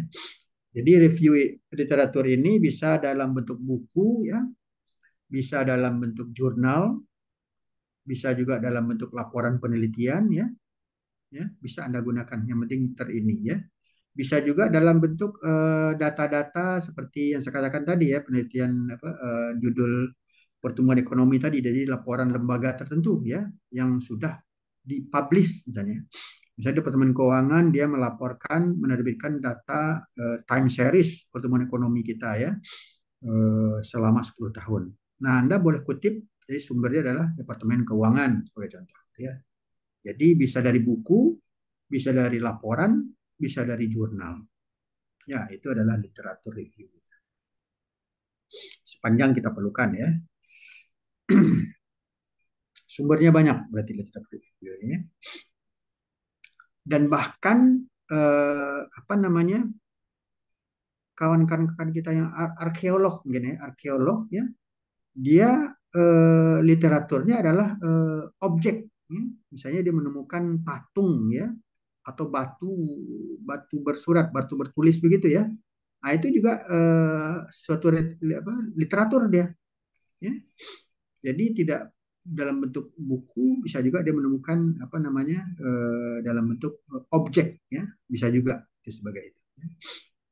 Teman-teman. Mungkin orang yang arkeologis tadi dia menemukan apa literaturnya adalah misalnya menemukan kerangka-kerangka dinosaurus sebagai contoh ya. Nah, itu tergantung bidang ilmu masing-masing lah ya. Jadi tidak hanya buku, literatur, apa jurnal segala macam, bisa juga dalam bentuk objek dia ya. Dia foto, kemudian dia dokumentasikan, itulah literaturnya. Tinjau pustaka adalah usaha peneliti menelaah berbagai hasil penelitian dan literatur yang lainnya terkait dengan tema penelitian. Jadi yang Anda baca adalah yang terkait dengan topik Anda saja. Kalau Anda baca semua buku yang tidak terkait, habis waktu nanti. Ya. Yang berkaitannya, maka untuk itu topik penelitian harus jelas dulu. Ya. Anda akan meneliti apa begitu ya. Maka baru kita arahkan kepada literatur. Ya. Misalnya tadi tentang iklim tadi ya. Nah, carilah buku-buku literatur jurnal tentang iklim ya. Jangan buku lain kita baca juga habis nanti waktu kita ya. Dengan melakukan kita dapat melakukan posisi penelitian dibandingkan penelitian yang telah ada baik dalam hal tema, konsep, teori, paradigma, pendekatan maupun metode penelitian. Pada gilirannya melakukan tinjau pustaka juga adalah menghasilkan signifikansi penelitian yang akan sedang dilakukan dari segi manfaat teoritis, metodologis, praktis, dan industrial. Jadi pustaka inilah adalah masa-masa yang kadang-kadang mengasihkan, kadang-kadang menjemukan ya, karena harus mengumpulkan banyak bahan. Ya. Asik karena dia senang membaca ya, tapi kalau menjemukan karena bosan terlalu banyak. Ya. Tergantung orangnya. Jadi Anda S3 haruslah rajin membaca, senang membaca. Ya. Kalau malas membaca, maka akan miskin sekali nanti dalam ini Anda, dalam disertasi Anda literatur review-nya ya, sedikit sekali dan mungkin hubungannya kecil sekali ya, relevansinya kecil sekali. Jadi saya katakan kembali bahwa Anda haruslah hobi membaca ya. Setiap hari harus menyediakan waktu minimal walaupun Anda bekerja ya, minimal 2 jam untuk membaca. Ya, dan harus mampu menyimpulkan hasil dari bacaan Anda itu ya dari buku-buku atau literatur atau jurnal yang Anda baca itu semaksimal mungkin ya, review intisari atau kesimpulan daripada penelitian ya, yang akan dicantumkan nanti dalam tinjauan pustaka di dalam proposal atau hasil penelitian nanti atau komparasi dari hasil penelitian nanti ya. Dengan melakukan ini posisi penelitian yang dibandingkan penelitian yang telah ada baik dalam hal tema, konsep, teori, paradigma, pendekatan maupun metode. Pada giliran yang membuat dilakukan tinjauan pustaka juga adalah menghasilkan signifikan penelitian yang akan sedang dilakukan dari segi teoritis, metodologis, praktis, dan sosial.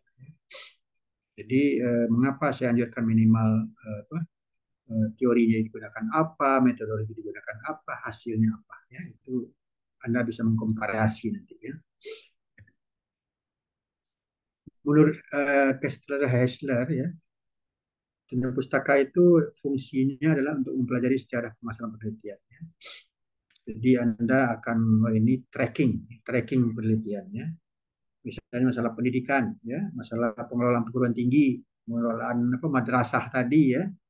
Nah, Anda coba tracking mulai dari mana orang melakukan penelitian itu. Anda sistematikan ya. Kemudian membantu pemilihan cara penelitian. Ya. Kemudian memahami kerangka atau latar belakang teoritis dari permasalahan. fungsinya. Kemudian fungsi lainnya memahami kelebihan atau kekurangan studi-studi terdahulu. Ya. Nah, dengan Anda mengumpulkan tadi peneliti 1, autor 2, autor 3, hasilnya 3, 4 ya. Anda coba komparasikan, bandingkan ya. Nah, terus Anda kritisi ya. Anda kritisi hasil orang itu. Oh, ini kelebihannya ini kekurangannya ini ya. Jadi dalam membaca ini kita harus kritis ya. Kalau apa namanya, mengapa orang-orang yang punya buku banyak ya, dia coret-coret itu ya. Dia catat-catat, dia kasih stabilo, kadang-kadang dia tulis-tulis ya. Oh, ini itu adalah orang yang kritis gitu. Ini kelebihannya, ini kekurangannya. Oh, ini tidak cocok, ini tidak sesuai gitu ya. Nah itu kelebihannya orang-orang. Kalau sekarang mungkin kalau dalam bentuk soft ya, mungkin dalam Anda beri tanda-tanda berwarna seperti ini misalnya gitu ya. Misalnya ada alinea tertentu, hasilnya begini ini, kemudian Anda komen nanti ya. Itu ada cara-cara buat komen ya dari ini ya, dari eh, hasil-hasil ini gitu ya. Misal jurnal, ada komen Anda langsung ya. Nah, nanti tinggal dengan mudah Anda ini kan nanti mengkomparasikan. Kemudian menghindarkan duplikasi yang tidak perlu ya. Jadi jangan sampai Anda terlupa rupanya orang sudah melakukan penelitian yang sama dengan yang akan kita lakukan. Nah, jadi duplikasi ya. Nanti setelah dilihat Turnitinnya ya, jadi Anda plagiat. Nah, itu yang berbahaya nanti. Kemudian memberi penalaran atau alasan pemilihan permasalahan. Bagaimana tip dalam literatur study ya? Coba baca sumber aslinya lebih bagus ya. Kadang-kadang kita membaca tulisan orang menurut ini ya, menurut Kessler, Eisner ya, misalnya saya menulis misalnya gitu ya. Padahal Anda menulis baca Alfian ya dalam Kessler ya. Sebaiknya Anda mencari betul buku Kessler ini dan Hessler ini gitu ya. Bukan dari Alfiannya saja begitu ya. Jadi dicari buku aslinya. Itu lebih baik ya. Semakin banyak literatur, textbook, jurnal semakin baik. Bisa katakan tadi semakin banyak Anda membaca, Anda akan semakin kaya terhadap informasi yang akan Anda inginkan ya. Anda tulis. Kemudian diskusi teori perbedaan empiris ya.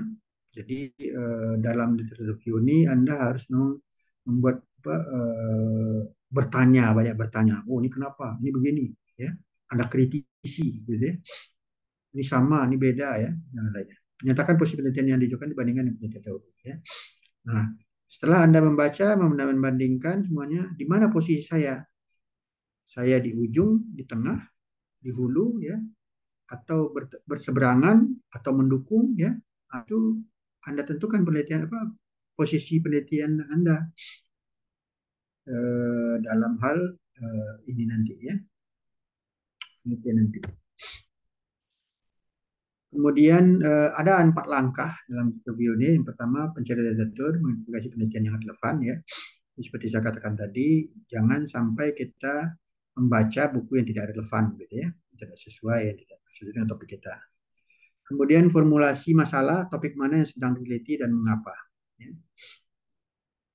Kemudian aspek apa yang akan dimasukkan atau dikeluarkan.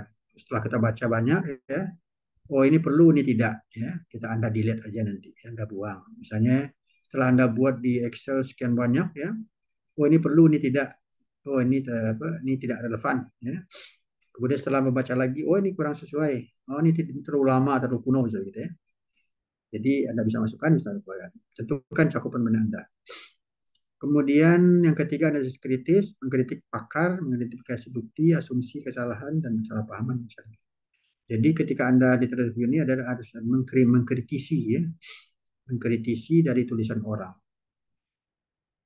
Apakah Anda mendukung atau bertentangan atau ada yang salah, ada yang ini ya. Nah, itu harus ada catatan-catatan khusus. Kemudian melakukan evaluasi penulis mana yang paling meyakinkan memberikan kontribusi ilmiah paling signifikan. Sudahkah saya melakukan penelitian literatur secara adil dan objektif ya. Jadi dari misalnya 60 minimal sebagai contoh minimal ya. Kalau bimbingan saya di Malaysia biasanya 100 saya minta ya. Disertasi 100, untuk master cukup 50 ya. Itu biasa gitu. jurnal atau buku yang bisa dia baca ya. Ditunjukkan dilaporkan tuh yang tabulasi Excel itu. Ya. Nah, setelah itu nanti Anda coba menelaah evaluasi ya, apakah signifikan nggak ya dengan ini yang kita ya, dengan yang akan kita tulis. Atau kita sudah adil dan objektif belum dalam membaca buku ini. Artinya menempatkan literatur ini untuk kita masukkan ke dalam bagian daripada tulisan kita. Ya. Kembali catatan, jangan lupa mencantumkan autor ya dari setiap kita men-cited atau merujuk dari hasil penelitian orang. Kalau tidak, Anda akan ditemukan berbunyi tetet gitu ya, bahwa Anda adalah mengambil orang tanpa menyebutkan nama autornya. Ya, itu yang perlu Anda pahami dalam literatur. Ya. Kadang-kadang kita terlupa, kita tulis saja masih ini ya, tetapi lupa kita ambil ini. Ya. Tapi jadi yang penting menurut si ini ya, ini adalah ini dan ini kembang. Lebih lanjut si ini menyampaikan ya, atau menyebutkan hasil temuan si ini begini ya. Sedangkan si ini adalah gini. Nah, jadi ada keterkaitan terus ya. Jangan lupa menyebutkan autornya ya. Kalau tidak Anda adalah plagiarisme ya. Tapi men-cited boleh ya, men-cited boleh. Merujuk boleh. Nah, ini dari bimbingan saya ya, si Bu Indri ya, ada nggak apa punya Bu Indri, contoh saja ini ya. Contoh daftar isi proposalnya ya. Dari pendahuluan ada background study, ada permasalahan, ada tujuan sasaran penelitian, ada hipotesis. Nah, kemudian dia masuk kepada tinjauan teori ya, karena dia ingin meneliti tentang budaya organisasi, teori motivasi dan kinerja ya, dan mutu pendidikan ya. Nah, itu dia carilah literatur yang berhubungan dengan itu. Ya. Topiknya itu ya, dia carilah tentang bagaimana budaya organisasi, bagaimana teori motivasi, bagaimana kinerja guru untuk pendidikan ya. Yang berhubungan itu dia masukkanlah sebagai subbab nanti. Dan mungkin ada lagi mungkin faktor-faktor pendukung ya yang lainnya. Nah, kemudian di dalam teori ini ada kerangka konseptual tadi ya, kerangka teori atau kerangka konseptual. Tampilkanlah konsep Anda dalam melakukan penelitian. Jadi artinya tahapan-tahapan Anda dalam melakukan penelitian, konsepnya untuk menjawab penelitian, tujuan penelitian. Kemudian dalam metode ya bab 3 itu biasanya kita temukan penelitian ini dilakukan pada masa ini, bulan ini sampai bulan ini ya, berada di Jakarta sebagai contoh ya. Kemudian dalam ini ya, karena di situ adalah tujuannya, variabel-variabel apa yang akan kita lakukan uji nanti ya, misalnya dalam variabel budaya organisasi, apa itu budaya organisasi ya, kemudian bagaimana mengukur variabelnya ya, Anda rumuskanlah apakah Anda budaya organisasi ini misalnya perlu Anda ukur secara Likert scale ya, scale 1 sampai 5 ataukah secara deskriptif saja ya. Nah, itu tergantung daripada ini ya. Jadi di situ harus jelas variabelnya apa, pengukurannya bagaimana ya. Kemudian yang paling penting di sini adalah metode analisisnya ya. Metode analisisnya adalah menjawab untuk tujuan penelitian. Misalnya tujuan penelitian ada 4 misalnya sebagai contoh tadi ya. Nah, jawablah untuk menjawab penelitian nomor 1 ya, kita gunakan metode ini. Ya, sebagai contoh tadi pertumbuhan ekonomi ya, pertumbuhan ekonomi. Ya. Pertumbuhan ekonomi, nah, metode analisis bagaimana kita mengukur pertumbuhan tadi, apakah secara deskriptif saja atau menganalisis time series itu saja, data statistik time series, Anda uraikan secara lengkap. Kemudian tujuan yang kedua adalah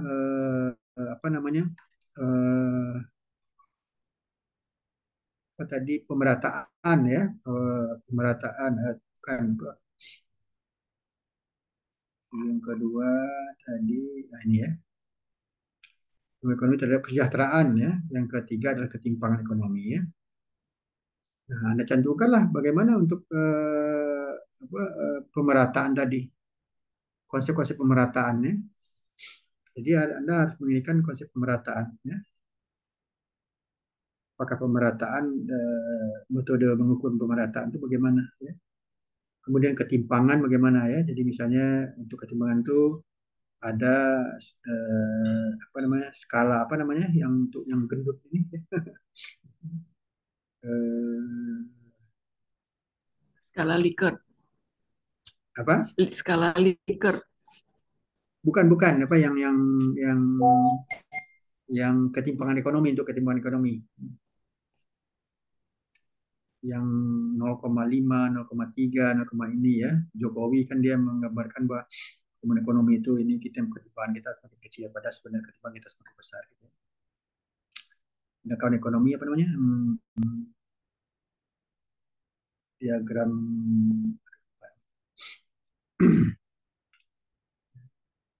kemudian untuk ini ya merumuskan modelnya. Bagaimana Anda coba merumuskan modelnya, ya? Bu Indri dia mencoba merumuskan model pengelolaan ini, ya, Bu Indri, ya. Eh, eh, untuk pendidikan, ya. Itu dia itu. Dideskripsikan boleh, ya, kalau mulai pemula juga boleh, ya. Nah, kalau Anda menggunakan statistik, cantumlah formula-formula statistik itu dalam metode ini, ya. Nah, kemudian misalnya ada yang mencantumkan menggunakan SPSS. SPSS bukan metode. SPSS adalah alat, tool saja, ya. Setelah Anda menggunakan misalnya multiple regression, ya, regresi, Anda akan olah data menggunakan SPSS, boleh, ya. Atau Anda menggunakan SEM, ya, boleh. Itu adalah tool saja, alat saja. Jadi SEM, SPSS bukanlah metode, tetapi adalah alat membantu kita untuk memudahkan analisis. Metode analisis menggunakan rumus-rumus, cara-cara, ya, atau formula-formula yang untuk menghasilkan suatu ini, ya. Jadi kalau kita menggunakan kalkulator saja, misalnya menggunakan regresi sebagai contoh, ya, kita butuhkan waktu lama. Tapi kalau kita masukkan data menggunakan LPSS, ya, mungkin 1 menit selesai akan keluar hasilnya, ya. Jadi tool deh, ya, bukan metode. Kadang-kadang banyak yang salah kaprah, ya, artinya dia gunakan metode penelitian saya menggunakan SPSS. Salah itu, ya. SPSS adalah tool, alat. Kemudian bab 4, metode waktu penelitian dan biaya penelitian kalau perlu, ya. Biaya penelitian bila perlu saja, ya. Jadi buatkan di sini dari apa tadi, dari bab chapter 3 tadi, waktu dan tempat penelitian, Anda uraikan secara rinci, ya. Misalnya dari persiapan, ya, Anda buatkan tabelnya, ya. Penelitian ini dilakukan selama sekian bulan dengan rincian sebagai berikut. Buatkan Gantt-nya, ya. Gantt itu maksudnya tabel penelitiannya. Nah, ada yang menyantumkan biaya penelitian, ada yang tidak, ya. Itu tidak wajib biasanya, ya. Itu kadang-kadang rahasia kita saja, ya. Saya tidak mewajibkan, yang mencantumkan boleh, yang tidak juga boleh, ya. Tapi kadang-kadang ada yang mencantumkan seperti saya katakan tadi, dia merasa bahwa proposal penelitian dia itu penting, ya. Kemudian dia akan ajukan kepada lembaga-lembaga tertentu supaya lembaga tertentu mau membantu, ya, membantu menyokong penelitian ini supaya meringankan si peneliti nanti dalam melakukan penelitian, ya. Misalnya dia perlu biaya 20 juta atau 50 juta, ya. Kemudian Pertamina mau bantu 20 juta, alhamdulillah, ya, berkurang bebannya. Nah, kemudian proposal ini harus tentukan pustaka seperti saya katakan tadi, ya. Universitas mensyaratkan minimal 60 artikel, ya. Bagi saya, ya, itu sebaiknya 70% minimal lokal, ya, 30% internasional dalam bahasa Inggris, ya. Jurnal-jurnal bahasa Inggris, ya. Lebih banyak lebih bagus, ya. Banyak lebih bagus. Lebih banyak Englishnya lebih bagus, ya. Nah, apabila Anda sudah selesai melakukan penelitian, waktu penelitian ini diganti dengan chapter hasil penelitian nanti, ya. Hasil penelitian, bab 4 menjadi hasil penelitian nanti kalau setelah Anda melakukan penelitian, ya. Nah, bab 4, 41 nanti budaya organisasi ya, atau hubungan antara budaya organisasi dengan mutu pendidikan ya. Nah, itu nanti bab 41-nya. Bab 2-nya hubungan antara motivasi dengan mutu pendidikan. Bab 43-nya hubungan kinerja guru dengan mutu pendidikan ya. Bab 4-nya hubungan antara ini dan ini terhadap ini. Ya, Anda uraikan satu-satu per subbab ya. Nah, kemudian bab lainnya adalah bagaimana model daripada pendidikan ini terhadap ini, gitu ya. Jadi hasil penelitian nanti bab 4 ini berubah jadi hasil penelitian biasanya. Atau ya ada pembimbing lain biasanya menjadi subchapter yang saya katakan tadi menjadi bab di dia, ya. Bab jadi bab 4, bab 5, bab 6, 7 sampai ini, ya. Tapi ini nanti bab 5 adalah kesimpulan dan saran, ya. Dan rekomendasi atau rekomendasi. Jadi yang umum biasanya laporan disertasi 5 bab ya. Bab 1 pendahuluan. Jadi bab 1 sampai 3 tinggal pindahkan saja lagi nanti. Nanti Anda tinggal menulis bab 4 dan bab 5. Bab 4 hasil penelitian, bab 5 adalah hasil kesimpulan dan rekomendasi. Ya. Kemudian pustaka. Ada juga yang mencantumkan nanti misalnya sepanjang diperlukan dokumentasi lapangan ya. Misalnya Anda membutuhkan seperti saya katakan tadi orang arkeologi tadi ya, dia ada dokumentasi lapangan yang perlu dicantumkan dalam bentuk foto boleh ya, dalam gambar bentuk sketch. Mungkin kawan obat ya, foto-foto jenis obat ya, perkembangannya ya. Atau mungkin tadi mengatakan regulasi ya, Anda boleh lampirkan regulasi itu yang misalnya bab-babnya tentu saja ya, tidak perlu semua. Misalnya kalau Anda omnis bus omnibus law ini 1000 berapa halaman semua tidak mungkin ya. Anda cantumkan saja ya, Anda kutip bab-bab atau pasal-pasal yang mendukung itu saja ya. Anda lampirkan di dalam ini nanti ya. Jadi data pustaka ada lampiran nanti ya, lampiran bisa dalam bentuk foto, dalam bisa bentuk gambar, dalam bentuk dokumen-dokumen ya, atau undang-undang peraturan boleh Anda masukkan ya dalam itu nanti.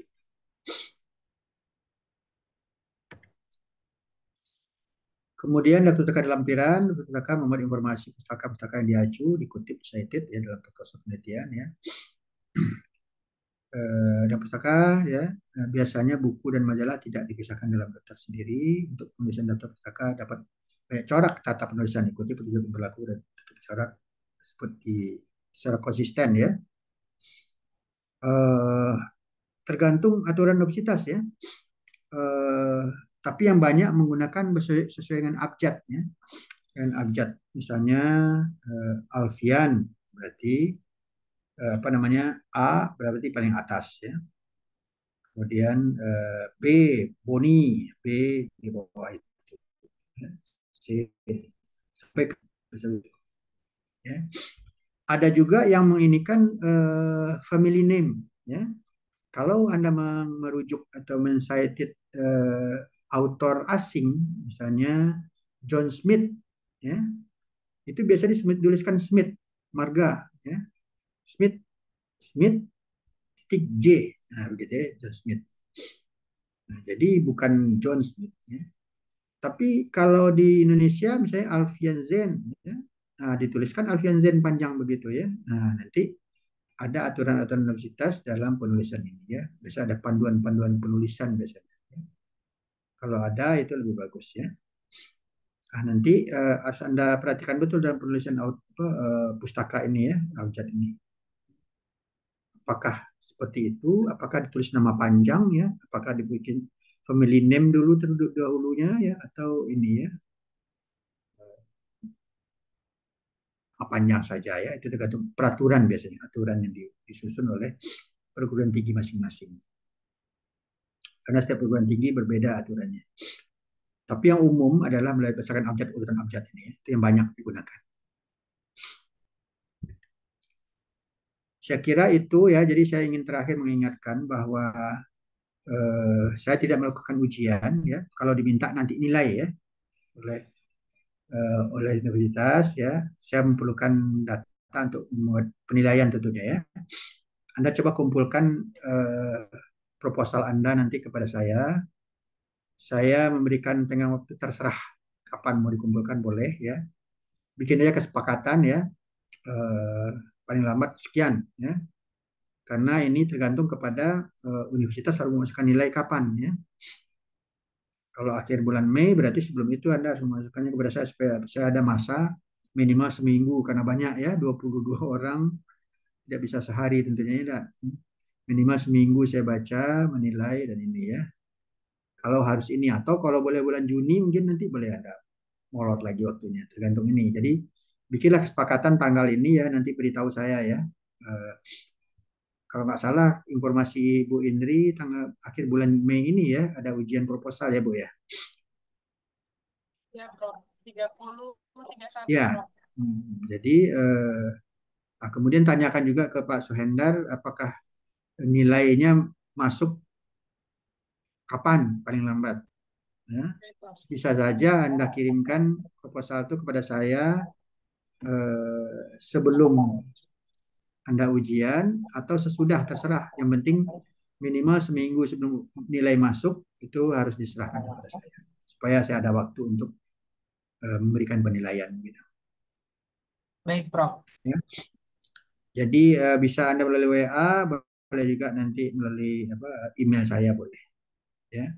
Kontak saya, Pak, saya sudah kirimkan melalui email. Ya. Kalau WA hampir setiap hari saya baca lah. Kalau email kadang-kadang sekali-sekali dibuka ya. Kadang-kadang penting-penting saja gitu. Oke, sampai di sini ada yang ingin tanya silakan.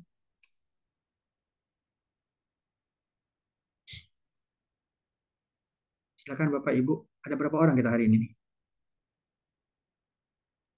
17, Prof. Ini cara lihatnya. 17. Hah? 17. Berapa orang? 17, Prof. 17 ya. Jadi boleh nanya, Prof. Oke, silakan. Terkait tadi, Prof. Kalau untuk pencantuman hipotesis itu untuk kuantitatif saja ya, Prof. Yang kualitatif. Ya, kalau kualitatif tidak perlu kan, Prof? Tidak wajib. Tidak Oh, wajib. tidak wajib Ya. ya. Jadi Oke. yang kuantitatif yang akan diuji biasanya hipotesis itu. Oke, siap, siap. Tapi orang kualitatif bisa juga dia misalnya bisa menemukan hipotesis, misalnya proses pendidikan di ini sudah berjalan dengan baik, hipotesisnya sederhana saja. Boleh saja dibuat, Oh, tapi tidak wajib untuk itu yang di kualitatif ya. ya, siap. Atau misalnya kesehatan masyarakat di sana hipotesisnya masih masih kurang bagus ya, atau pengelolaan kesehatan masih kurang bagus. Nah, hipotesisnya begitu ya.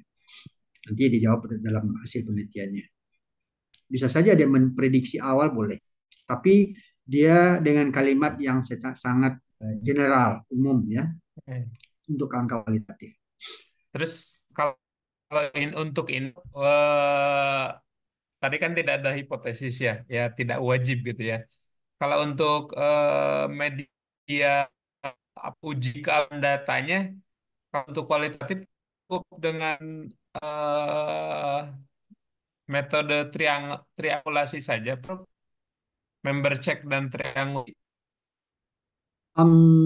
Biasanya kualitatif kan kita menggunakan apa namanya, bisa kita menelusuri literatur saja ya, komparasi literatur, apa kan mewawancarai objek ya, ya sampai menemukan. Jadi dokumentasikanlah ini apa semua misalnya Anda ingin mewawancari tokoh masyarakat di masyarakat Baduy misalnya gitu ya.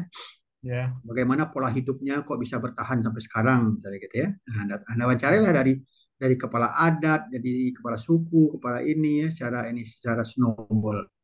Sehingga terakhir sudah menjawab kira-kira pertanyaan Anda. Oh, sudah cukup, ya sudah berhenti di sana. Tapi semuanya Anda dokumentasikan.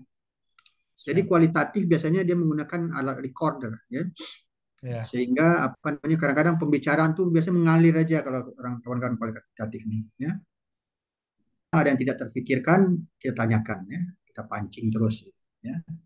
Sebaiknya Anda menggunakan recording, ya. Apakah menggunakan HP atau menggunakan tip apa sekarang, ya? Apa yang paling canggih sekarang? Hmm. Tip yang pakai dulu, ya. Dulu masih Ya, masih yang dulu zaman ya. kaset dulu. Betul. Anda sudah nggak mengenal, ada yang sudah mengenal kaset mungkin lagi sekarang. Mereka kaset, ya, sampai banyak kasetnya itu tumpukan. Ya. Jadi akan sulit mencatat setiap pembicaraan orang. Gitu ya. Sebaiknya kita siapkan panduan pertanyaan secara umum, ya. Kira-kira akan sekitar 10 pertanyaan yang mencakup ini. Tapi di dalam kita berdiskusi itu biasanya berkembang, ya. Dia menjawab ini, nah kemudian kita tambahkan, oh, kalau ini gimana Pak? Gimana itu? Sehat. Nah, gampang terus tanya, ya. Ya. Apalah narasumber ini atau responden kita dia akomodatif gitu. Gitu. Hmm. Tapi minta izin kalau Anda record, ya, Anda harus minta izin apa penelitian supaya tidak lupa apa saya untuk mencatat agak sulit saya copy apa namanya saya record saja atau saya rekam saja boleh nggak Pak gitu ya. Tidak untuk apa-apa, hanya untuk penelitian saja gitu. Tidak untuk di apa tidak untuk diviralkan bilang gitu ya. Karena takut orang kan direkam-rekam di viral gitu ya. Silakan yang lain, ada yang ingin tanya? Prof, izin Prof. Tadi menyambung Pak Yadi itu, kalau kualitatif deskriptif itu juga nggak wajib pakai hipotesis, Prof ya? Misalkan saya mau meneliti tren tren penelitian publikasi orang UI atau orang Ya, UT yang terindeks Scopus antara tahun sekian sampai tahun sekian, itu kan datanya kan dari database Scopus yang kita itu gitu Prof yang kita download gitu kan. ya, Itu ya. kan berdasarkan data yang ada itu kan susah kalau pakai duga-dugaan gitu. Itu nggak wajib berarti Prof ya? Ya, artinya Anda mencoba menginikan dari data sekunder, ya. Data sekunder tidak perlu objek penelitian. Jadi Anda mengumpulkan dari apa Scopus-Scopus begitu ya, Iya Prof. atau dari jurnal-jurnal atau dari buku-buku. Boleh, ya. Jadi biasanya orang-orang yang sosial atau sejarah seperti saya katakan kawan-kawan sejarah tadi, ya, dia mengumpulkan dokumentasi-dokumentasi lama, ya. Dia tulis secara lengkap gitu ya. Ada kawan saya waktu itu sama-sama di universitas saya, dia penelitiannya tentang sejarah maritim, ya. Sampai ke Belanda dia, ya, melakukan penelitian, ya. Kemudian dia dulu masih zaman microfilm, ya. Sekarang sekarang jadi dia gunakan ada di Belanda mendokumentasikan data kita sejak tahun abad 16 itu dengan microfilm, ya. Jadi dilihatlah pakai seperti mikroskop, ada dua alatnya untuk melihat mikrofilm itu, ya. Sekarang mungkin sudah diinikan dikomunikasikan lebih modern mungkin, ya. Sampai begitu dia dia dulu mencari data itu, ya. Jadi kalau memang dari dia data sekunder, silahkan Anda ini kan secara sistematis urutkan, ya, ya. Apakah itu dalam bentuk kumpulan jurnal, Ya, siap. buku-buku, ya, data-data lab ini serah Anda, ya, nggak masalah. Silakan yang lain.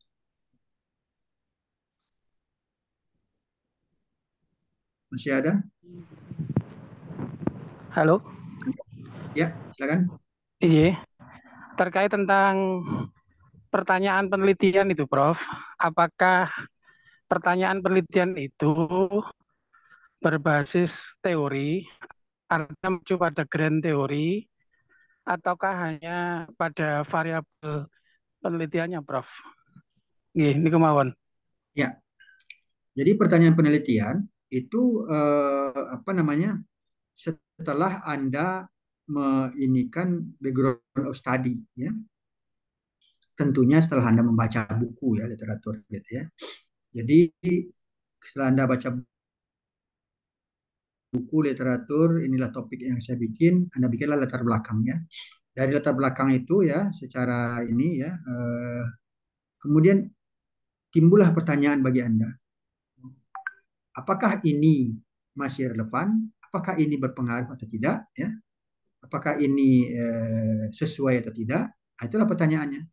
Tapi dasarnya adalah background of study, ya, latar belakang penelitian tadi. Ya. Tentunya setelah Anda membaca buku, tentunya enggak. Jadi catatan-catatan kritis dari Anda membaca literatur tadi. Ya. Jadi pertanyaan penelitian itu, permasalahan tadi akan berkaitan dengan tujuan. Apa yang Anda tanyakan, ya, itulah tujuan Anda nanti. Ya. Apa permasalahan? Nah, itulah akan tujuan yang akan kita jawab nanti. Ya. Anda formulasikan dalam tujuan penelitian. Ya. Nah, tujuan penelitian akan Anda jawab dari metodologi hasil. Ya, itu jadi dia punya rangkaian yang sistematis ya, dari background, permasalahan, tujuan, dihubungkan dengan hipotesis ya, hipotesis kemudian metode analisis ya, mempunyai rangkaian yang berkaitan simultan semua. Ya, tidak loncat-loncat. Nah, bab 2 adalah dia mencoba menyambungkan mengapa saya melakukan penelitian ini, karena dasarnya adalah ini. Ya. Literatur review tadi. Oke.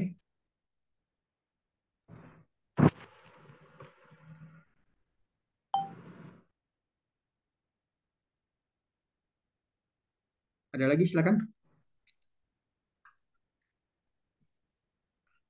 Lagi Prof, terkait ini Prof, uji keabsahan data, itu Ya. kan beraneka ragam uji keabsahan data. Apakah di proposal itu kita mencantumkan keseluruhan atau sesuai kebutuhan penelitian kita gitu Prof? Sesuai kebutuhan aja. Ya. Tidak sesuai kebutuhan ya, tergantung ruang lingkup kita aja.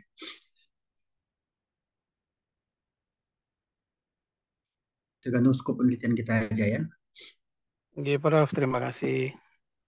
Oke. Oke, sudah pukul 9. Kalau tidak ada, kasihan kawan-kawan kita di Indonesia Timur ya. Dan bersubuh. Kita cukupkan sampai di sini. Ya, Prof. Makasih, Prof. Boleh? Prof. Ya, Oke baik. Prof, Oke. terima kasih. Ya. Ya. Perlu di foto Bu Indri? Oh iya, Bisa? Prof. Boleh, Presentasi Prof. ini? Boleh Ya. kita foto dulu. Tapi ini Boleh ya. izin Silakan. Izin, Prof. Di di stop top share sharing. dulu. Diapakan? Oke, sudah, Prof. Baik, Sudah. kawan-kawan dibuka ya kameranya. Kita mau foto bersama dulu. Kemudian izin, Prof. Kita pertemuan satu kali lagi berarti ya, Prof ya. Ini pertemuan 78 ya, Prof ya. Iya. Nanti terakhir 8, 9, 10 gitu ya, dijadikan Boleh ya. 3 Ya, pertemuan ya. aja. Baik, Ya. Prof.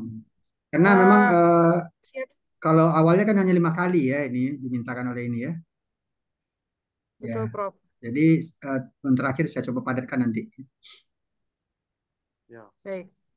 Jadi Baik, tergantung Anda. kawan-kawan siap Apakah ya. ingin ditambah itu terserah Anda. Kalau Anda punya waktu, tapi sudah bosan, tidak apa. Baik, kita foto dulu Oke. ya, senyum yang terbaik. Baik, 1, 2, 3. Oke. Oke. Mau ada gaya bebas, Prof?